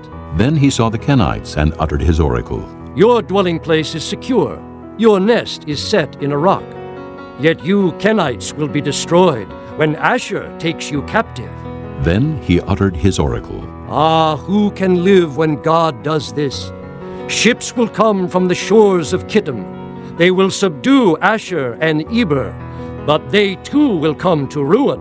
Then Balaam got up and returned home, and Balak went his own way. Chapter 25. While Israel was staying in Shittim, the men began to indulge in sexual immorality with Moabite women, who invited them to the sacrifices to their gods. The people ate and bowed down before these gods. So Israel joined in worshiping the Baal of Peor, and the Lord's anger burned against them. The Lord said to Moses, Take all the leaders of these people, kill them, and expose them in broad daylight before the Lord, so that the Lord's fierce anger may turn away from Israel. So Moses said to Israel's judges, Each of you must put to death those of your men who have joined in worshiping the Baal of Peor. Then an Israelite man brought to his family a Midianite woman, right before the eyes of Moses and the whole assembly of Israel, while they were weeping at the entrance to the tent of meeting. When Phinehas, son of Eleazar, the son of Aaron the priest, saw this, he left the assembly, took a spear in his hand, and followed the Israelite into the tent. He drove the spear through both of them, through the Israelite and into the woman's body. Then the plague against the Israelites was stopped. But those who died in the plague numbered 24,000. The Lord said to Moses, Phinehas, son of Eleazar, the son of Aaron, the priest, has turned my anger away from the Israelites. For he was as zealous as I am for my honor among them, so that in my zeal I did not put an end to them. Therefore tell him I am making my covenant of peace with him. He and his descendants will have a covenant of a lasting priesthood, because he was zealous for the honor of his God and made atonement for the Israelites. The name of the Israelite who was killed with the Midianite woman was Zimri, son of Salu, the leader of a Simeonite family. And the name of the Midianite woman who was put to death was Cozbi, daughter of Zur, a tribal chief of a Midianite family. The Lord said to Moses, Treat the Midianites as enemies and kill them, because they treated you as enemies when they deceived you in the affair of Peor and their sister Cozbi, the daughter of a Midianite leader, the woman who was killed when the plague came as a result of Peor. Chapter 26. After the plague, the Lord said to Moses and Eleazar, son of Aaron the priest, Take a census of the whole Israelite community by families, all those 20 years old or more who are able to serve in the army of Israel. So on the plains of Moab, by the Jordan, across from Jericho, Moses and Eleazar the priest spoke with them and said, Take a census of the men 20 years old or more, as the Lord commanded Moses. These were the Israelites who came out of Egypt.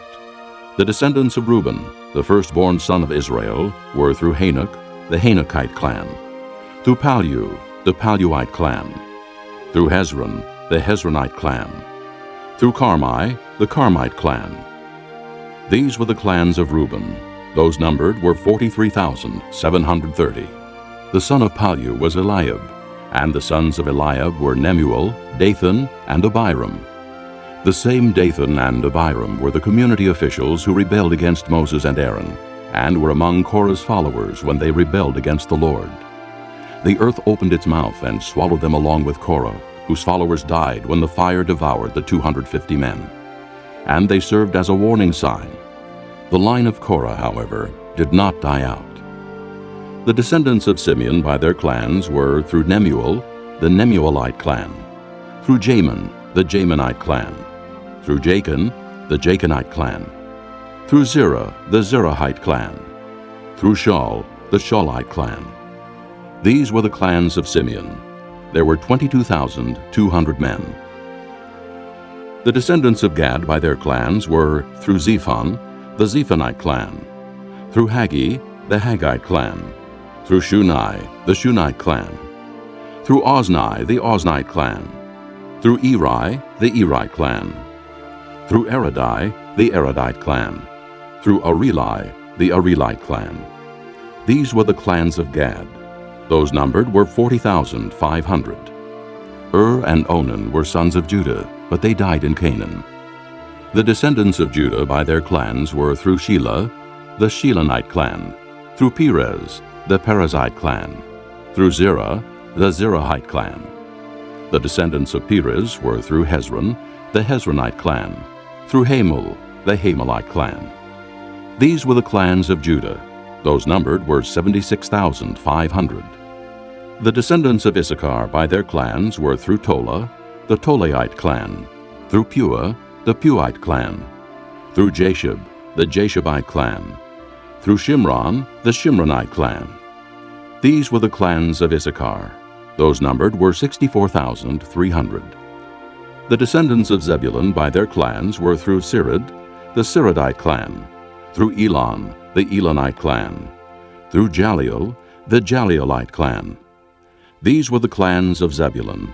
Those numbered were 60,500.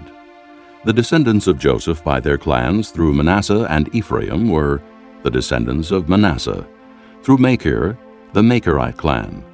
Machir was the father of Gilead, through Gilead, the Gileadite clan. These were the descendants of Gilead, through Iezer, the Iezerite clan, through Helek, the Helekite clan, through Asriel, the Asrielite clan, through Shechem, the Shechemite clan, through Shemida, the Shemidaite clan, through Hepher, the Hepherite clan. Zelophehad, son of Hepher, had no sons. He had only daughters, whose names were Mahlah, Noah, Hoglah, Milcah, and Tirzah. These were the clans of Manasseh. Those numbered were 52,700. These were the descendants of Ephraim by their clans. Through Shuthelah, the Shuthelahite clan, through Becher, the Becherite clan, through Tahan, the Tahanite clan. These were the descendants of Shuthelah, through Aaron, the Aaronite clan. These were the clans of Ephraim. Those numbered were 32,500. These were the descendants of Joseph by their clans. The descendants of Benjamin by their clans were through Bela, the Belaite clan, through Ashbel, the Ashbelite clan, through Ahiram, the Ahiramite clan, through Shupham, the Shuphamite clan, through Hupham, the Huphamite clan. The descendants of Bela through Ard and Naaman were through Ard, the Ardite clan, through Naaman, the Naamite clan. These were the clans of Benjamin. Those numbered were 45,600. These were the descendants of Dan by their clans, through Shuham, the Shuhamite clan. These were the clans of Dan. All of them were Shuhamite clans, and those numbered were 64,400. The descendants of Asher by their clans were through Imnah, the Imnite clan, through Ishvi, the Ishvite clan, through Beriah, the Beriahite clan, and through the descendants of Beriah, through Heber, the Heberite clan, through Malchiel, the Malchielite clan. Asher had a daughter named Sirah. These were the clans of Asher. Those numbered were 53,400. The descendants of Naphtali by their clans were through Jaziel, the Jazielite clan, through Guni, the Gunite clan, through Jezer, the Jezerite clan, through Shillem, the Shillemite clan. These were the clans of Naphtali. Those numbered were 45,400. The total number of the men of Israel was 601,730. The Lord said to Moses, The land is to be allotted to them as an inheritance based on the number of names. To a larger group, give a larger inheritance, and to a smaller group, a smaller one. Each is to receive its inheritance according to the number of those listed. Be sure that the land is distributed by lot. What each group inherits will be according to the names for its ancestral tribe. Each inheritance is to be distributed by lot among the larger and smaller groups. These were the Levites who were counted by their clans. Through Gershon, the Gershonite clan. Through Kohath, the Kohathite clan.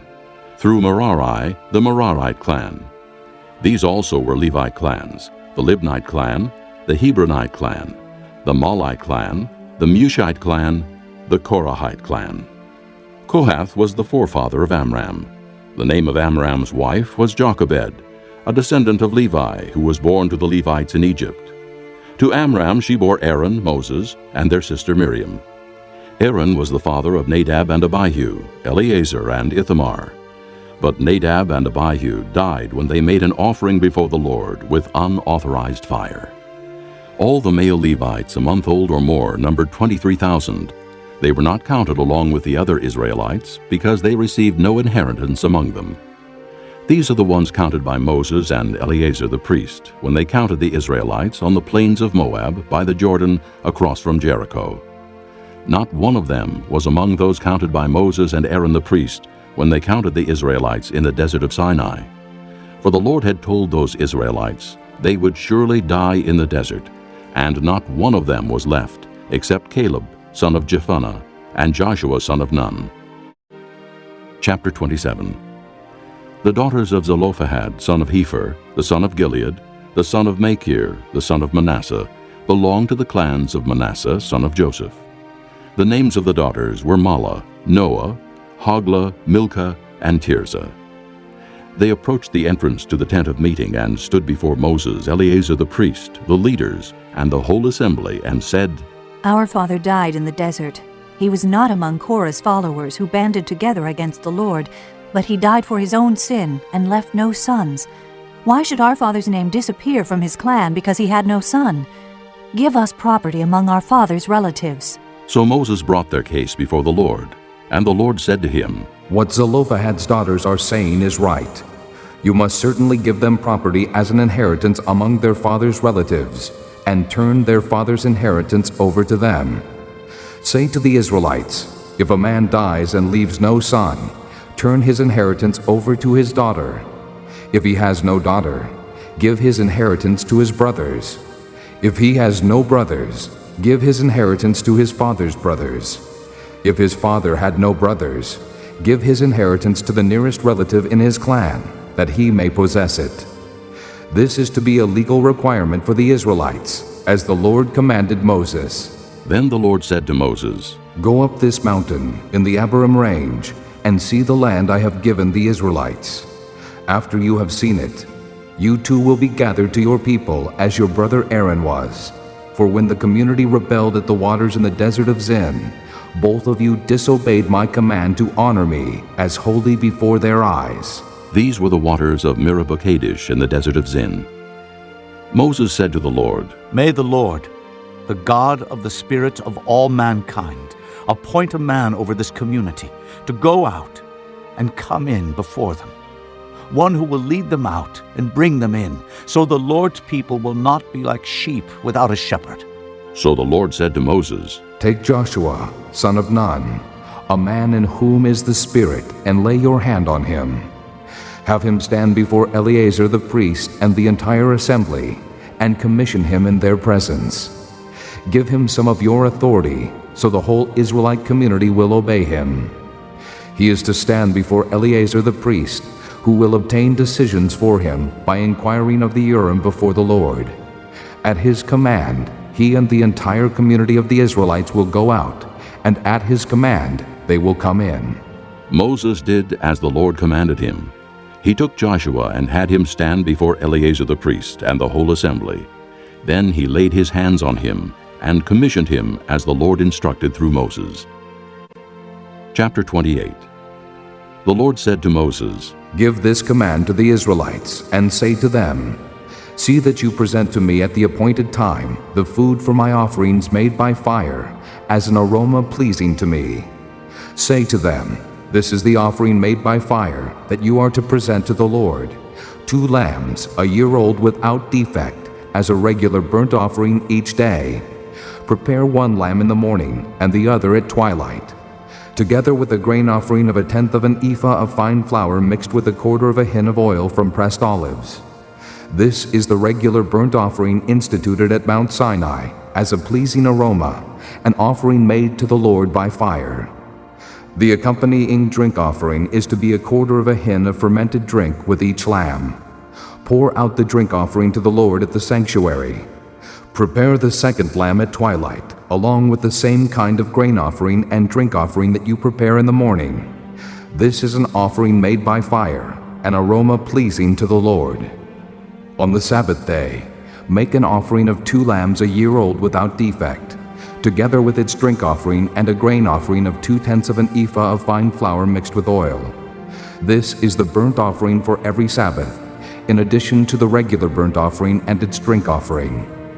On the 1st of every month, present to the Lord a burnt offering of 2 young bulls, 1 ram, and 7 male lambs a year old, all without defect. With each bull, there is to be a grain offering of 3/10 of an ephah of fine flour mixed with oil. With the ram, a grain offering of 2/10 of an ephah of fine flour mixed with oil. And with each lamb, a grain offering of 1/10 of an ephah of fine flour mixed with oil. This is for a burnt offering, a pleasing aroma, an offering made to the Lord by fire. With each bull there is to be a drink offering of 1/2 a hin of wine, with the ram 1/3 of a hin, and with each lamb 1/4 of a hin. This is the monthly burnt offering to be made at each new moon during the year. Besides the regular burnt offering with its drink offering, 1 male goat is to be presented to the Lord as a sin offering. On the 14th day of the 1st month the Lord's Passover is to be held. On the 15th day of this month there is to be a festival. For 7 days eat bread made without yeast. On the 1st day hold a sacred assembly and do no regular work. Present to the Lord an offering made by fire, a burnt offering of 2 young bulls, 1 ram, and 7 male lambs, a year old, all without defect. With each bull prepare a grain offering of 3/10 of an ephah of fine flour mixed with oil. With the ram, 2/10, and with each of the 7 lambs, 1/10. Include 1 male goat as a sin offering to make atonement for you. Prepare these in addition to the regular morning burnt offering. In this way, prepare the food for the offering made by fire every day for 7 days, as an aroma pleasing to the Lord. It is to be prepared in addition to the regular burnt offering and its drink offering. On the 7th day hold a sacred assembly and do no regular work. On the day of first fruits, when you present to the Lord an offering of new grain during the Feast of Weeks, hold a sacred assembly and do no regular work. Present a burnt offering of 2 young bulls, 1 ram, and 7 male lambs a year old, as an aroma pleasing to the Lord. With each bull there is to be a grain offering of 3/10 of an ephah of fine flour mixed with oil. With the ram, 2/10, and with each of the 7 lambs, 1/10. Include 1 male goat to make atonement for you. Prepare these together with their drink offerings, in addition to the regular burnt offering and its grain offering. Be sure the animals are without defect. Chapter 29. On the 1st day of the 7th month, hold a sacred assembly and do no regular work. It is a day for you to sound the trumpets. As an aroma pleasing to the Lord, prepare a burnt offering of 1 young bull, 1 ram, and 7 male lambs a year old, all without defect. With the bull, prepare a grain offering of 3/10 of an ephah of fine flour mixed with oil. With the ram, 2/10, and with each of the 7 lambs 1/10. Include 1 male goat as a sin offering to make atonement for you. These are in addition to the monthly and daily burnt offerings with their grain offerings and drink offerings as specified. They are offerings made to the Lord by fire, a pleasing aroma. On the 10th day of this 7th month, hold a sacred assembly. You must deny yourselves and do no work. Present as an aroma pleasing to the Lord a burnt offering of 1 young bull, 1 ram, and 7 male lambs a year old, all without defect. With the bull, prepare a grain offering of 3/10 of an ephah of fine flour mixed with oil. With the ram, 2/10, and with each of the 7 lambs, 1/10. Include 1 male goat as a sin offering, in addition to the sin offering for atonement and the regular burnt offering with its grain offering and their drink offerings. On the 15th day of the 7th month, hold a sacred assembly and do no regular work. Celebrate a festival to the Lord for 7 days. Present an offering made by fire as an aroma pleasing to the Lord, a burnt offering of 13 young bulls, 2 rams, and 14 male lambs a year old, all without defect. With each of the 13 bulls, prepare a grain offering of 3/10 of an ephah of fine flour mixed with oil. With each of the 2 rams, 2/10, and with each of the 14 lambs, 1/10. Include 1 male goat as a sin offering in addition to the regular burnt offering with its grain offering and drink offering. On the 2nd day, prepare 12 young bulls, 2 rams, and 14 male lambs a year old, all without defect. With the bulls, rams, and lambs, prepare their grain offerings and drink offerings according to the number specified.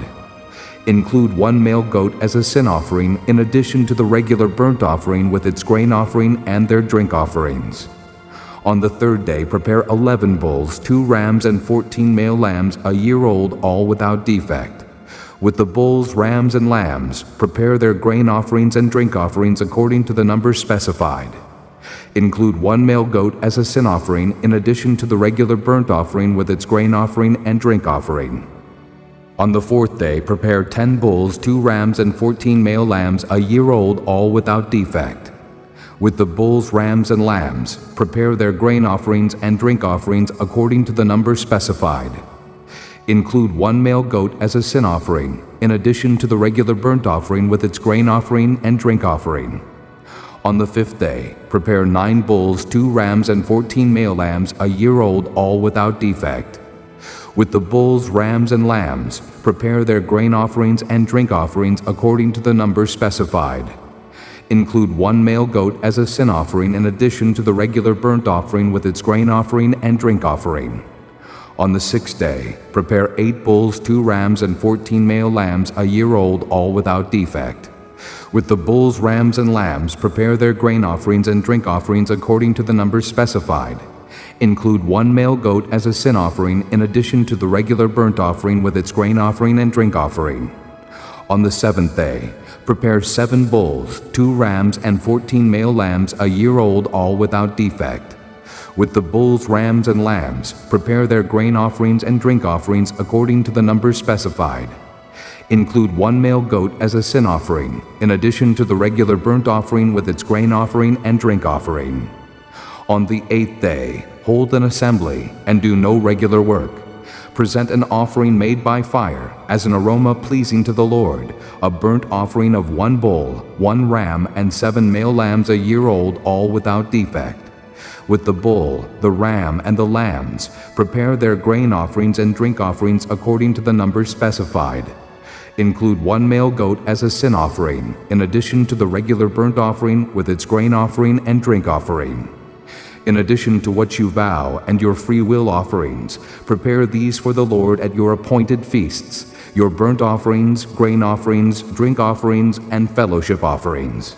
Moses told the Israelites all that the Lord commanded him. Chapter 30. Moses said to the heads of the tribes of Israel, "This is what the Lord commands. When a man makes a vow to the Lord or takes an oath to obligate himself by a pledge, he must not break his word, but must do everything he said. When a young woman still living in her father's house makes a vow to the Lord, or obligates herself by a pledge, and her father hears about her vow or pledge, but says nothing to her, then all her vows and every pledge by which she obligated herself will stand. But if her father forbids her when he hears about it, none of her vows or the pledges by which she obligated herself will stand. The Lord will release her because her father has forbidden her.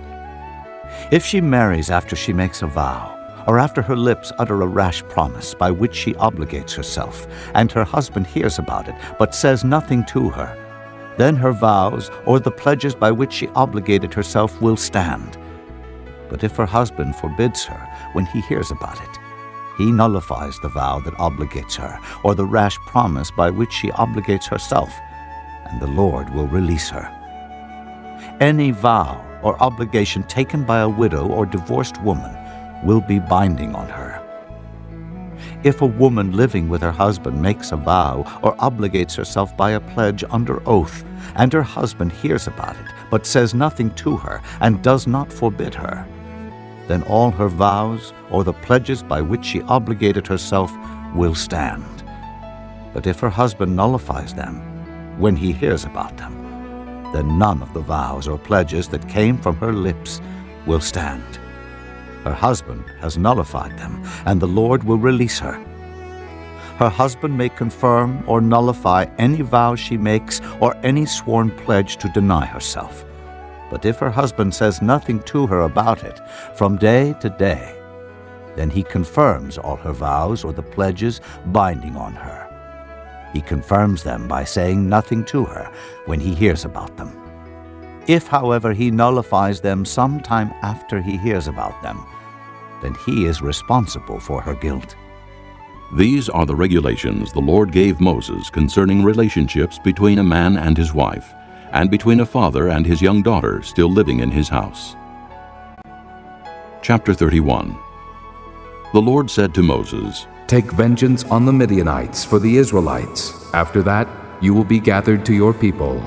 So Moses said to the people, "Arm some of your men to go to war against the Midianites, and to carry out the Lord's vengeance on them. Send into battle 1,000 men from each of the tribes of Israel." So 12,000 men armed for battle, 1,000 from each tribe, were supplied from the clans of Israel. Moses sent them into battle, 1,000 from each tribe, along with Phinehas, son of Eleazar the priest, who took with him articles from the sanctuary and the trumpets for signaling. They fought against Midian as the Lord commanded Moses, and killed every man. Among their victims were Evi, Rechem, Zur, Hur, and Reba, the 5 kings of Midian. They also killed Balaam, son of Beor, with the sword. The Israelites captured the Midianite women and children, and took all the Midianite herds, flocks, and goods as plunder. They burned all the towns where the Midianites had settled, as well as all their camps. They took all the plunder and spoils, including the people and animals, and brought the captive spoils and plunder to Moses and Eleazar the priest, and the Israelite assembly at their camp on the plains of Moab, by the Jordan across from Jericho. Moses, Eleazar the priest, and all the leaders of the community went to meet them outside the camp. Moses was angry with the officers of the army, the commanders of thousands and commanders of hundreds, who returned from the battle. "Have you allowed all the women to live?" he asked them. They were the ones who followed Balaam's advice, and were the means of turning the Israelites away from the Lord in what happened at Peor, so that a plague struck the Lord's people. Now kill all the boys, and kill every woman who has slept with a man, but save for yourselves every girl who has never slept with a man.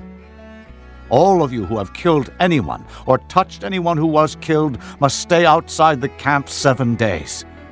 On the 3rd and 7th days, you must purify yourselves and your captives. Purify every garment as well as everything made of leather, goat hair, or wood." Then Eleazar the priest said to the soldiers who had gone into battle, "This is the requirement of the law that the Lord gave Moses. Gold, silver, bronze, iron, tin, lead, and anything else that can withstand fire must be put through the fire, and then it will be clean. But it must also be purified with the water of cleansing, and whatever cannot withstand fire must be put through that water. On the 7th day, wash your clothes, and you will be clean. Then you may come into the camp. The Lord said to Moses, You and Eleazar the priest and the family heads of the community are to count all the people and animals that were captured. Divide the spoils between the soldiers who took part in the battle and the rest of the community. From the soldiers who fought in the battle, set apart as tribute for the Lord 1 out of every 500, whether persons, cattle, donkeys, sheep, or goats. Take this tribute from their half share and give it to Eleazar the priest as the Lord's part. From the Israelites' half, select 1 out of every 50, whether persons, cattle, donkeys, sheep, goats, or other animals. Give them to the Levites, who are responsible for the care of the Lord's tabernacle. So Moses and Eleazar the priest did as the Lord commanded Moses.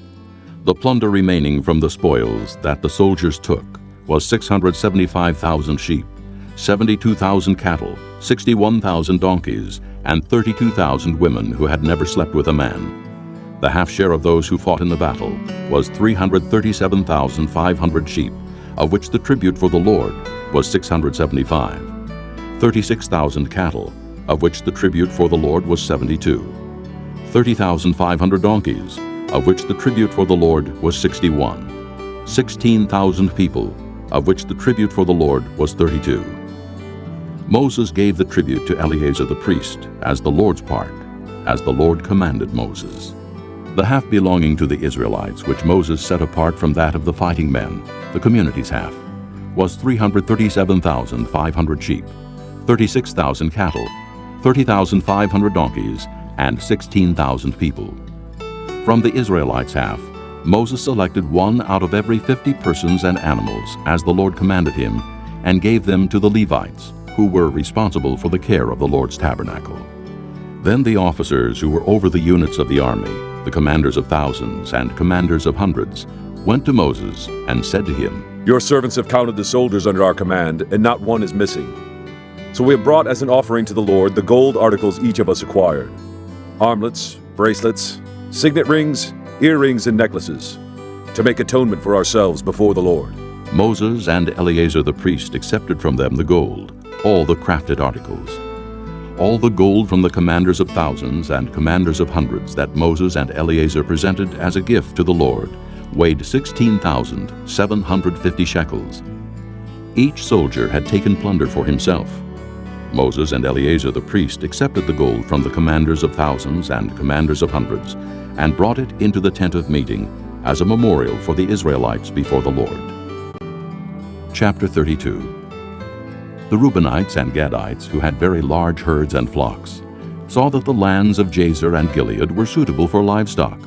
So they came to Moses and Eleazar the priest and to the leaders of the community and said, Ataroth, Dibon, Jazer, Nimrah, Heshbon, Elealeh, Sebam, Nebo, and Beon, the land the Lord subdued before the people of Israel, are suitable for livestock, and your servants have livestock. If we have found favor in your eyes, they said, let this land be given to your servants as our possession. Do not make us cross the Jordan. Moses said to the Gadites and Reubenites, Shall your countrymen go to war while you sit here? Why do you discourage the Israelites from going over into the land the Lord has given them? This is what your fathers did when I sent them from Kadesh Barnea to look over the land. After they went up to the valley of Eshcol and viewed the land, they discouraged the Israelites from entering the land the Lord had given them. The Lord's anger was aroused that day, and he swore this oath: Because they have not followed me wholeheartedly, not one of the men 20 years old or more who came up out of Egypt will see the land I promised on oath to Abraham, Isaac, and Jacob, not one, except Caleb, son of Jephunneh the Kenizzite, and Joshua, son of Nun, for they followed the Lord wholeheartedly.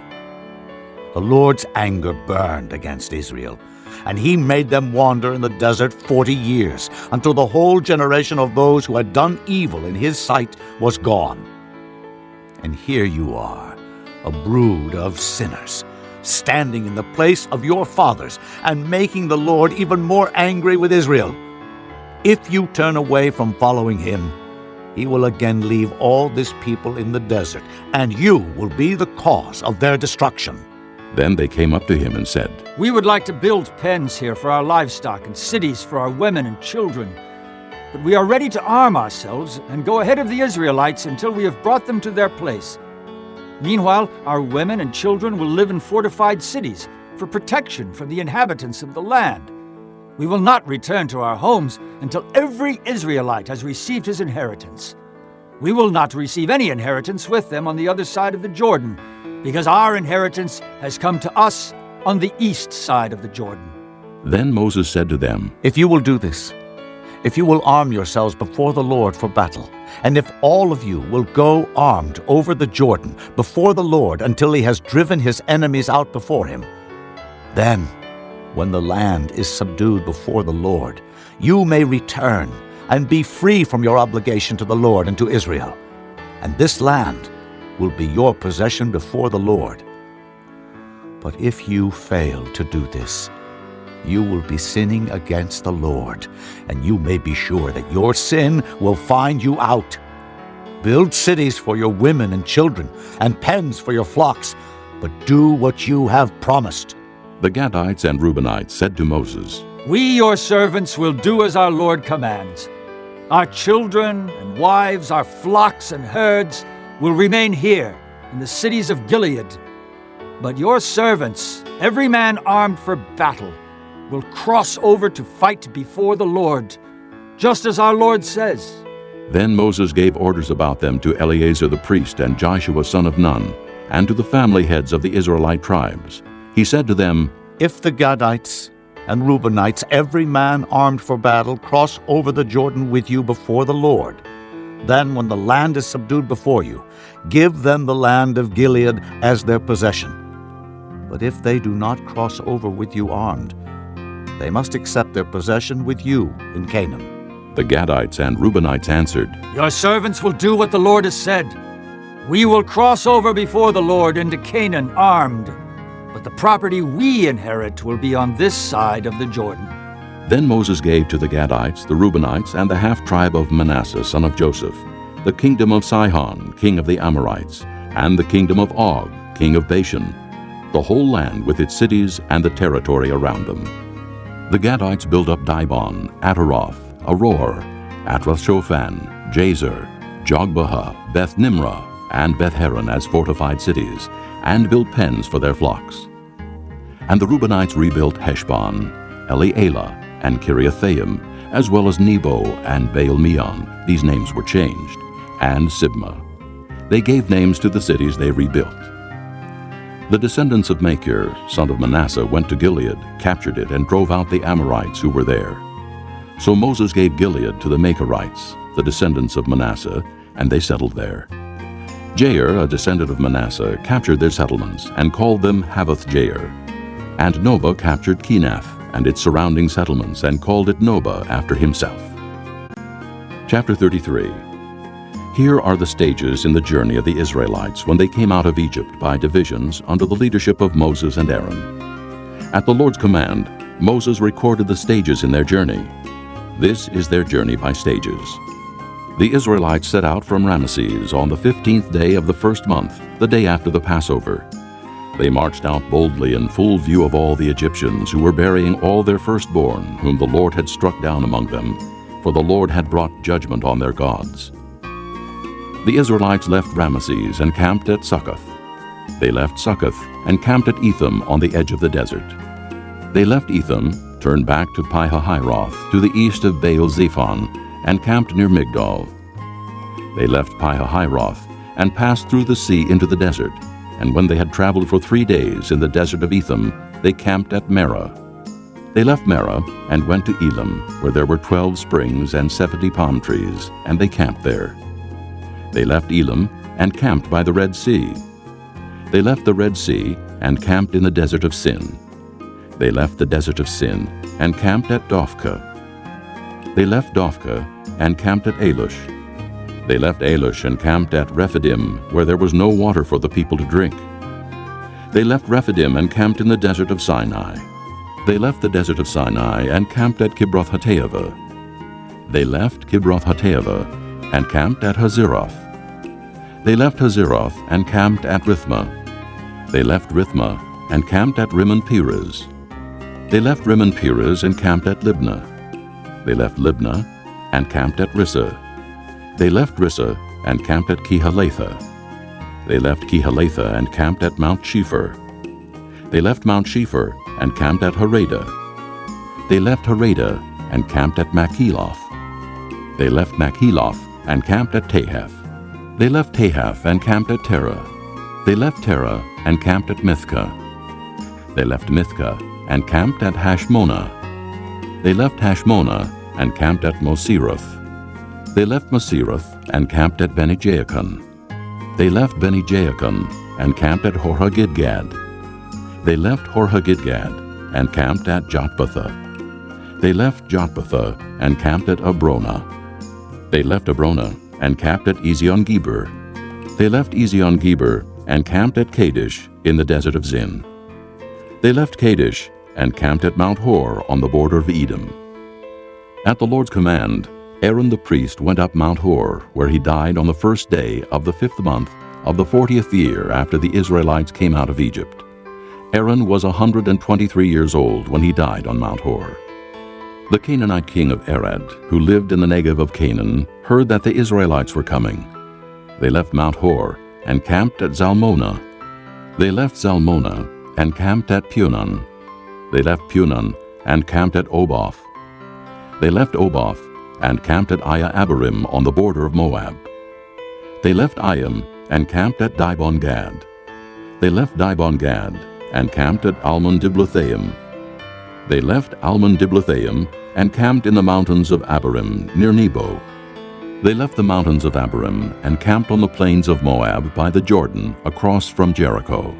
There on the plains of Moab they camped along the Jordan from Beth-Jeshemoth to Abel-Shittim.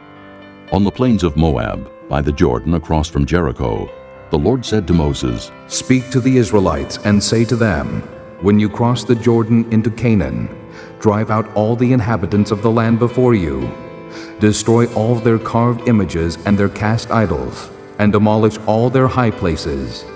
Take possession of the land and settle in it, for I have given you the land to possess. Distribute the land by lot, according to your clans. To a larger group give a larger inheritance, and to a smaller group a smaller one. Whatever falls to them by lot will be theirs. Distribute it according to your ancestral tribes. But if you do not drive out the inhabitants of the land, those you allow to remain will become barbs in your eyes and thorns in your sides.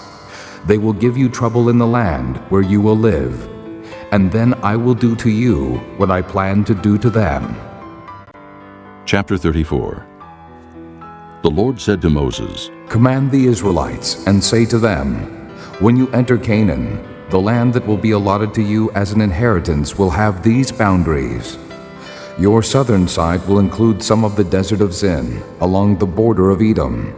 On the east, your southern boundary will start from the end of the Salt Sea, cross south of Scorpion Pass, continue on to Zin, and go south of Kadesh Barnea. Then it will go to Hazer Adar and over to Asmon, where it will turn, join the Wadi of Egypt, and end at the sea. Your western boundary will be the coast of the Great Sea. This will be your boundary on the west. For your northern boundary, run a line from the Great Sea to Mount Hor, and from Mount Hor to Lebo-Hamath. Then the boundary will go to Zedad, continue to Ziphron, and end at Hazer Enon. This will be your boundary on the north. For your eastern boundary, run a line from Hazer Enon to Shepham. The boundary will go down from Shepham to Riblah on the east side of Ain and continue along the slopes east of the Sea of Kinnereth. Then the boundary will go down along the Jordan and end at the Salt Sea. This will be your land with its boundaries on every side." Moses commanded the Israelites, "Assign this land by lot as an inheritance. The Lord has ordered that it be given to the 9.5 tribes, because the families of the tribe of Reuben, the tribe of Gad, and the half-tribe of Manasseh have received their inheritance. These 2.5 tribes have received their inheritance on the east side of the Jordan of Jericho, toward the sunrise." The Lord said to Moses, "These are the names of the men who are to assign the land for you as an inheritance. Eleazar the priest, and Joshua son of Nun, and appoint one leader from each tribe to help assign the land. These are their names: Caleb, son of Jephunneh, from the tribe of Judah; Shemuel, son of Ammihud, from the tribe of Simeon; Elidad, son of Kislon, from the tribe of Benjamin; Buckai, son of Joglai, the leader from the tribe of Dan; Haniel, son of Ephod, the leader from the tribe of Manasseh, son of Joseph; Kemuel, son of Shiftan, the leader from the tribe of Ephraim, son of Joseph; Elizaphan, son of Parnak, the leader from the tribe of Zebulun; Paltiel, son of Azan, the leader from the tribe of Issachar; Ahihud, son of Shalomai, the leader from the tribe of Asher; Pedahel, son of Ammihud, the leader from the tribe of Naphtali. These are the men the Lord commanded to assign the inheritance to the Israelites in the land of Canaan. Chapter 35. On the plains of Moab, by the Jordan, across from Jericho, the Lord said to Moses, Command the Israelites to give the Levites towns to live in from the inheritance the Israelites will possess, and give them pasture lands around the towns. Then they will have towns to live in, and pasture lands for their cattle, flocks, and all their other livestock. The pasture lands around the towns that you give the Levites will extend out 1,500 feet from the town wall. Outside the town, measure 3,000 feet on the east side, 3,000 on the south side, 3,000 on the west, and 3,000 on the north, with the town in the center. They will have this area as pasture land for the towns. 6 of the towns you give the Levites will be cities of refuge, to which a person who has killed someone may flee. In addition, give them 42 other towns. In all, you must give the Levites 48 towns, together with their pasture lands. The towns you give the Levites from the land the Israelites possess are to be given in proportion to the inheritance of each tribe. Take many towns from a tribe that has many, but few from one that has few. Then the Lord said to Moses, Speak to the Israelites and say to them, When you cross the Jordan into Canaan, select some towns to be your cities of refuge, to which a person who has killed someone accidentally may flee. They will be places of refuge from the avenger, so that a person accused of murder may not die before he stands trial before the assembly. These 6 towns you give will be your cities of refuge. Give 3 on this side of the Jordan, and 3 in Canaan as cities of refuge. These 6 towns will be a place of refuge for Israelites, aliens, and any other people living among them, so that anyone who has killed another accidentally can flee there. If a man strikes someone with an iron object so that he dies, he is a murderer. The murderer shall be put to death. Or if anyone has a stone in his hand that could kill, and he strikes someone so that he dies, he is a murderer. The murderer shall be put to death. Or if anyone has a wooden object in his hand that could kill, and he hits someone so that he dies, he is a murderer. The murderer shall be put to death. The avenger of blood shall put the murderer to death. When he meets him, he shall put him to death. If anyone with malice aforethought shoves another or throws something at him intentionally so that he dies, or if in hostility he hits him with his fist so that he dies, that person shall be put to death. He is a murderer. The avenger of blood shall put the murderer to death when he meets him. But if without hostility someone suddenly shoves another or throws something at him unintentionally, or without seeing him drops a stone on him that could kill him, and he dies, then, since he was not his enemy and he did not intend to harm him, the assembly must judge between him and the avenger of blood according to these regulations. The assembly must protect the one accused of murder from the avenger of blood and send him back to the city of refuge to which he fled. He must stay there until the death of the high priest who was anointed with the holy oil. But if the accused ever goes outside the limits of the city of refuge to which he has fled, and the avenger of blood finds him outside the city, the avenger of blood may kill the accused without being guilty of murder. The accused must stay in his city of refuge until the death of the high priest. Only after the death of the high priest may he return to his own property. These are to be legal requirements for you throughout the generations to come, wherever you live. Anyone who kills a person is to be put to death as a murderer, only on the testimony of witnesses. But no one is to be put to death on the testimony of only one witness. Do not accept a ransom for the life of a murderer who deserves to die. He must surely be put to death. Do not accept a ransom for anyone who has fled to a city of refuge, and so allow him to go back and live on his own land before the death of the high priest. Do not pollute the land where you are. Bloodshed pollutes the land, and atonement cannot be made for the land on which blood has been shed, except by the blood of the one who shed it. Do not defile the land where you live and where I dwell, for I, the Lord, dwell among the Israelites. Chapter 36. The family heads of the clan of Gilead, son of Machir, the son of Manasseh, who were from the clans of the descendants of Joseph, came and spoke before Moses and the leaders, the heads of the Israelite families. They said, "When the Lord commanded my Lord to give the land as an inheritance to the Israelites by lot, he ordered you to give the inheritance of our brother Zelophehad to his daughters. Now, suppose they marry men from other Israelite tribes. Then their inheritance will be taken from our ancestral inheritance and added to that of the tribe they marry into. And so, part of the inheritance allotted to us will be taken away. When the year of Jubilee for the Israelites comes, their inheritance will be added to that of the tribe into which they marry, and their property will be taken from the tribal inheritance of our forefathers." Then at the Lord's command, Moses gave this order to the Israelites. What the tribe of the descendants of Joseph is saying is right. This is what the Lord commands for Zelophehad's daughters.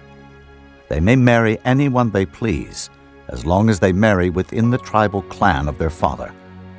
No inheritance in Israel is to pass from tribe to tribe, for every Israelite shall keep the tribal land inherited from his forefathers.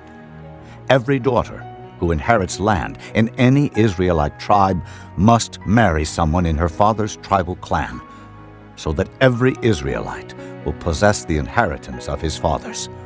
No inheritance may pass from tribe to tribe, for each Israelite tribe is to keep the land it inherits. So Zelophehad's daughters did as the Lord commanded Moses. Zelophehad's daughters, Mahlah, Tirzah, Hoglah, Milcah, and Noah, married their cousins on their father's side. They married within the clans of the descendants of Manasseh, son of Joseph, and their inheritance remained in their father's clan and tribe. These are the commands and regulations the Lord gave through Moses to the Israelites on the plains of Moab by the Jordan, across from Jericho.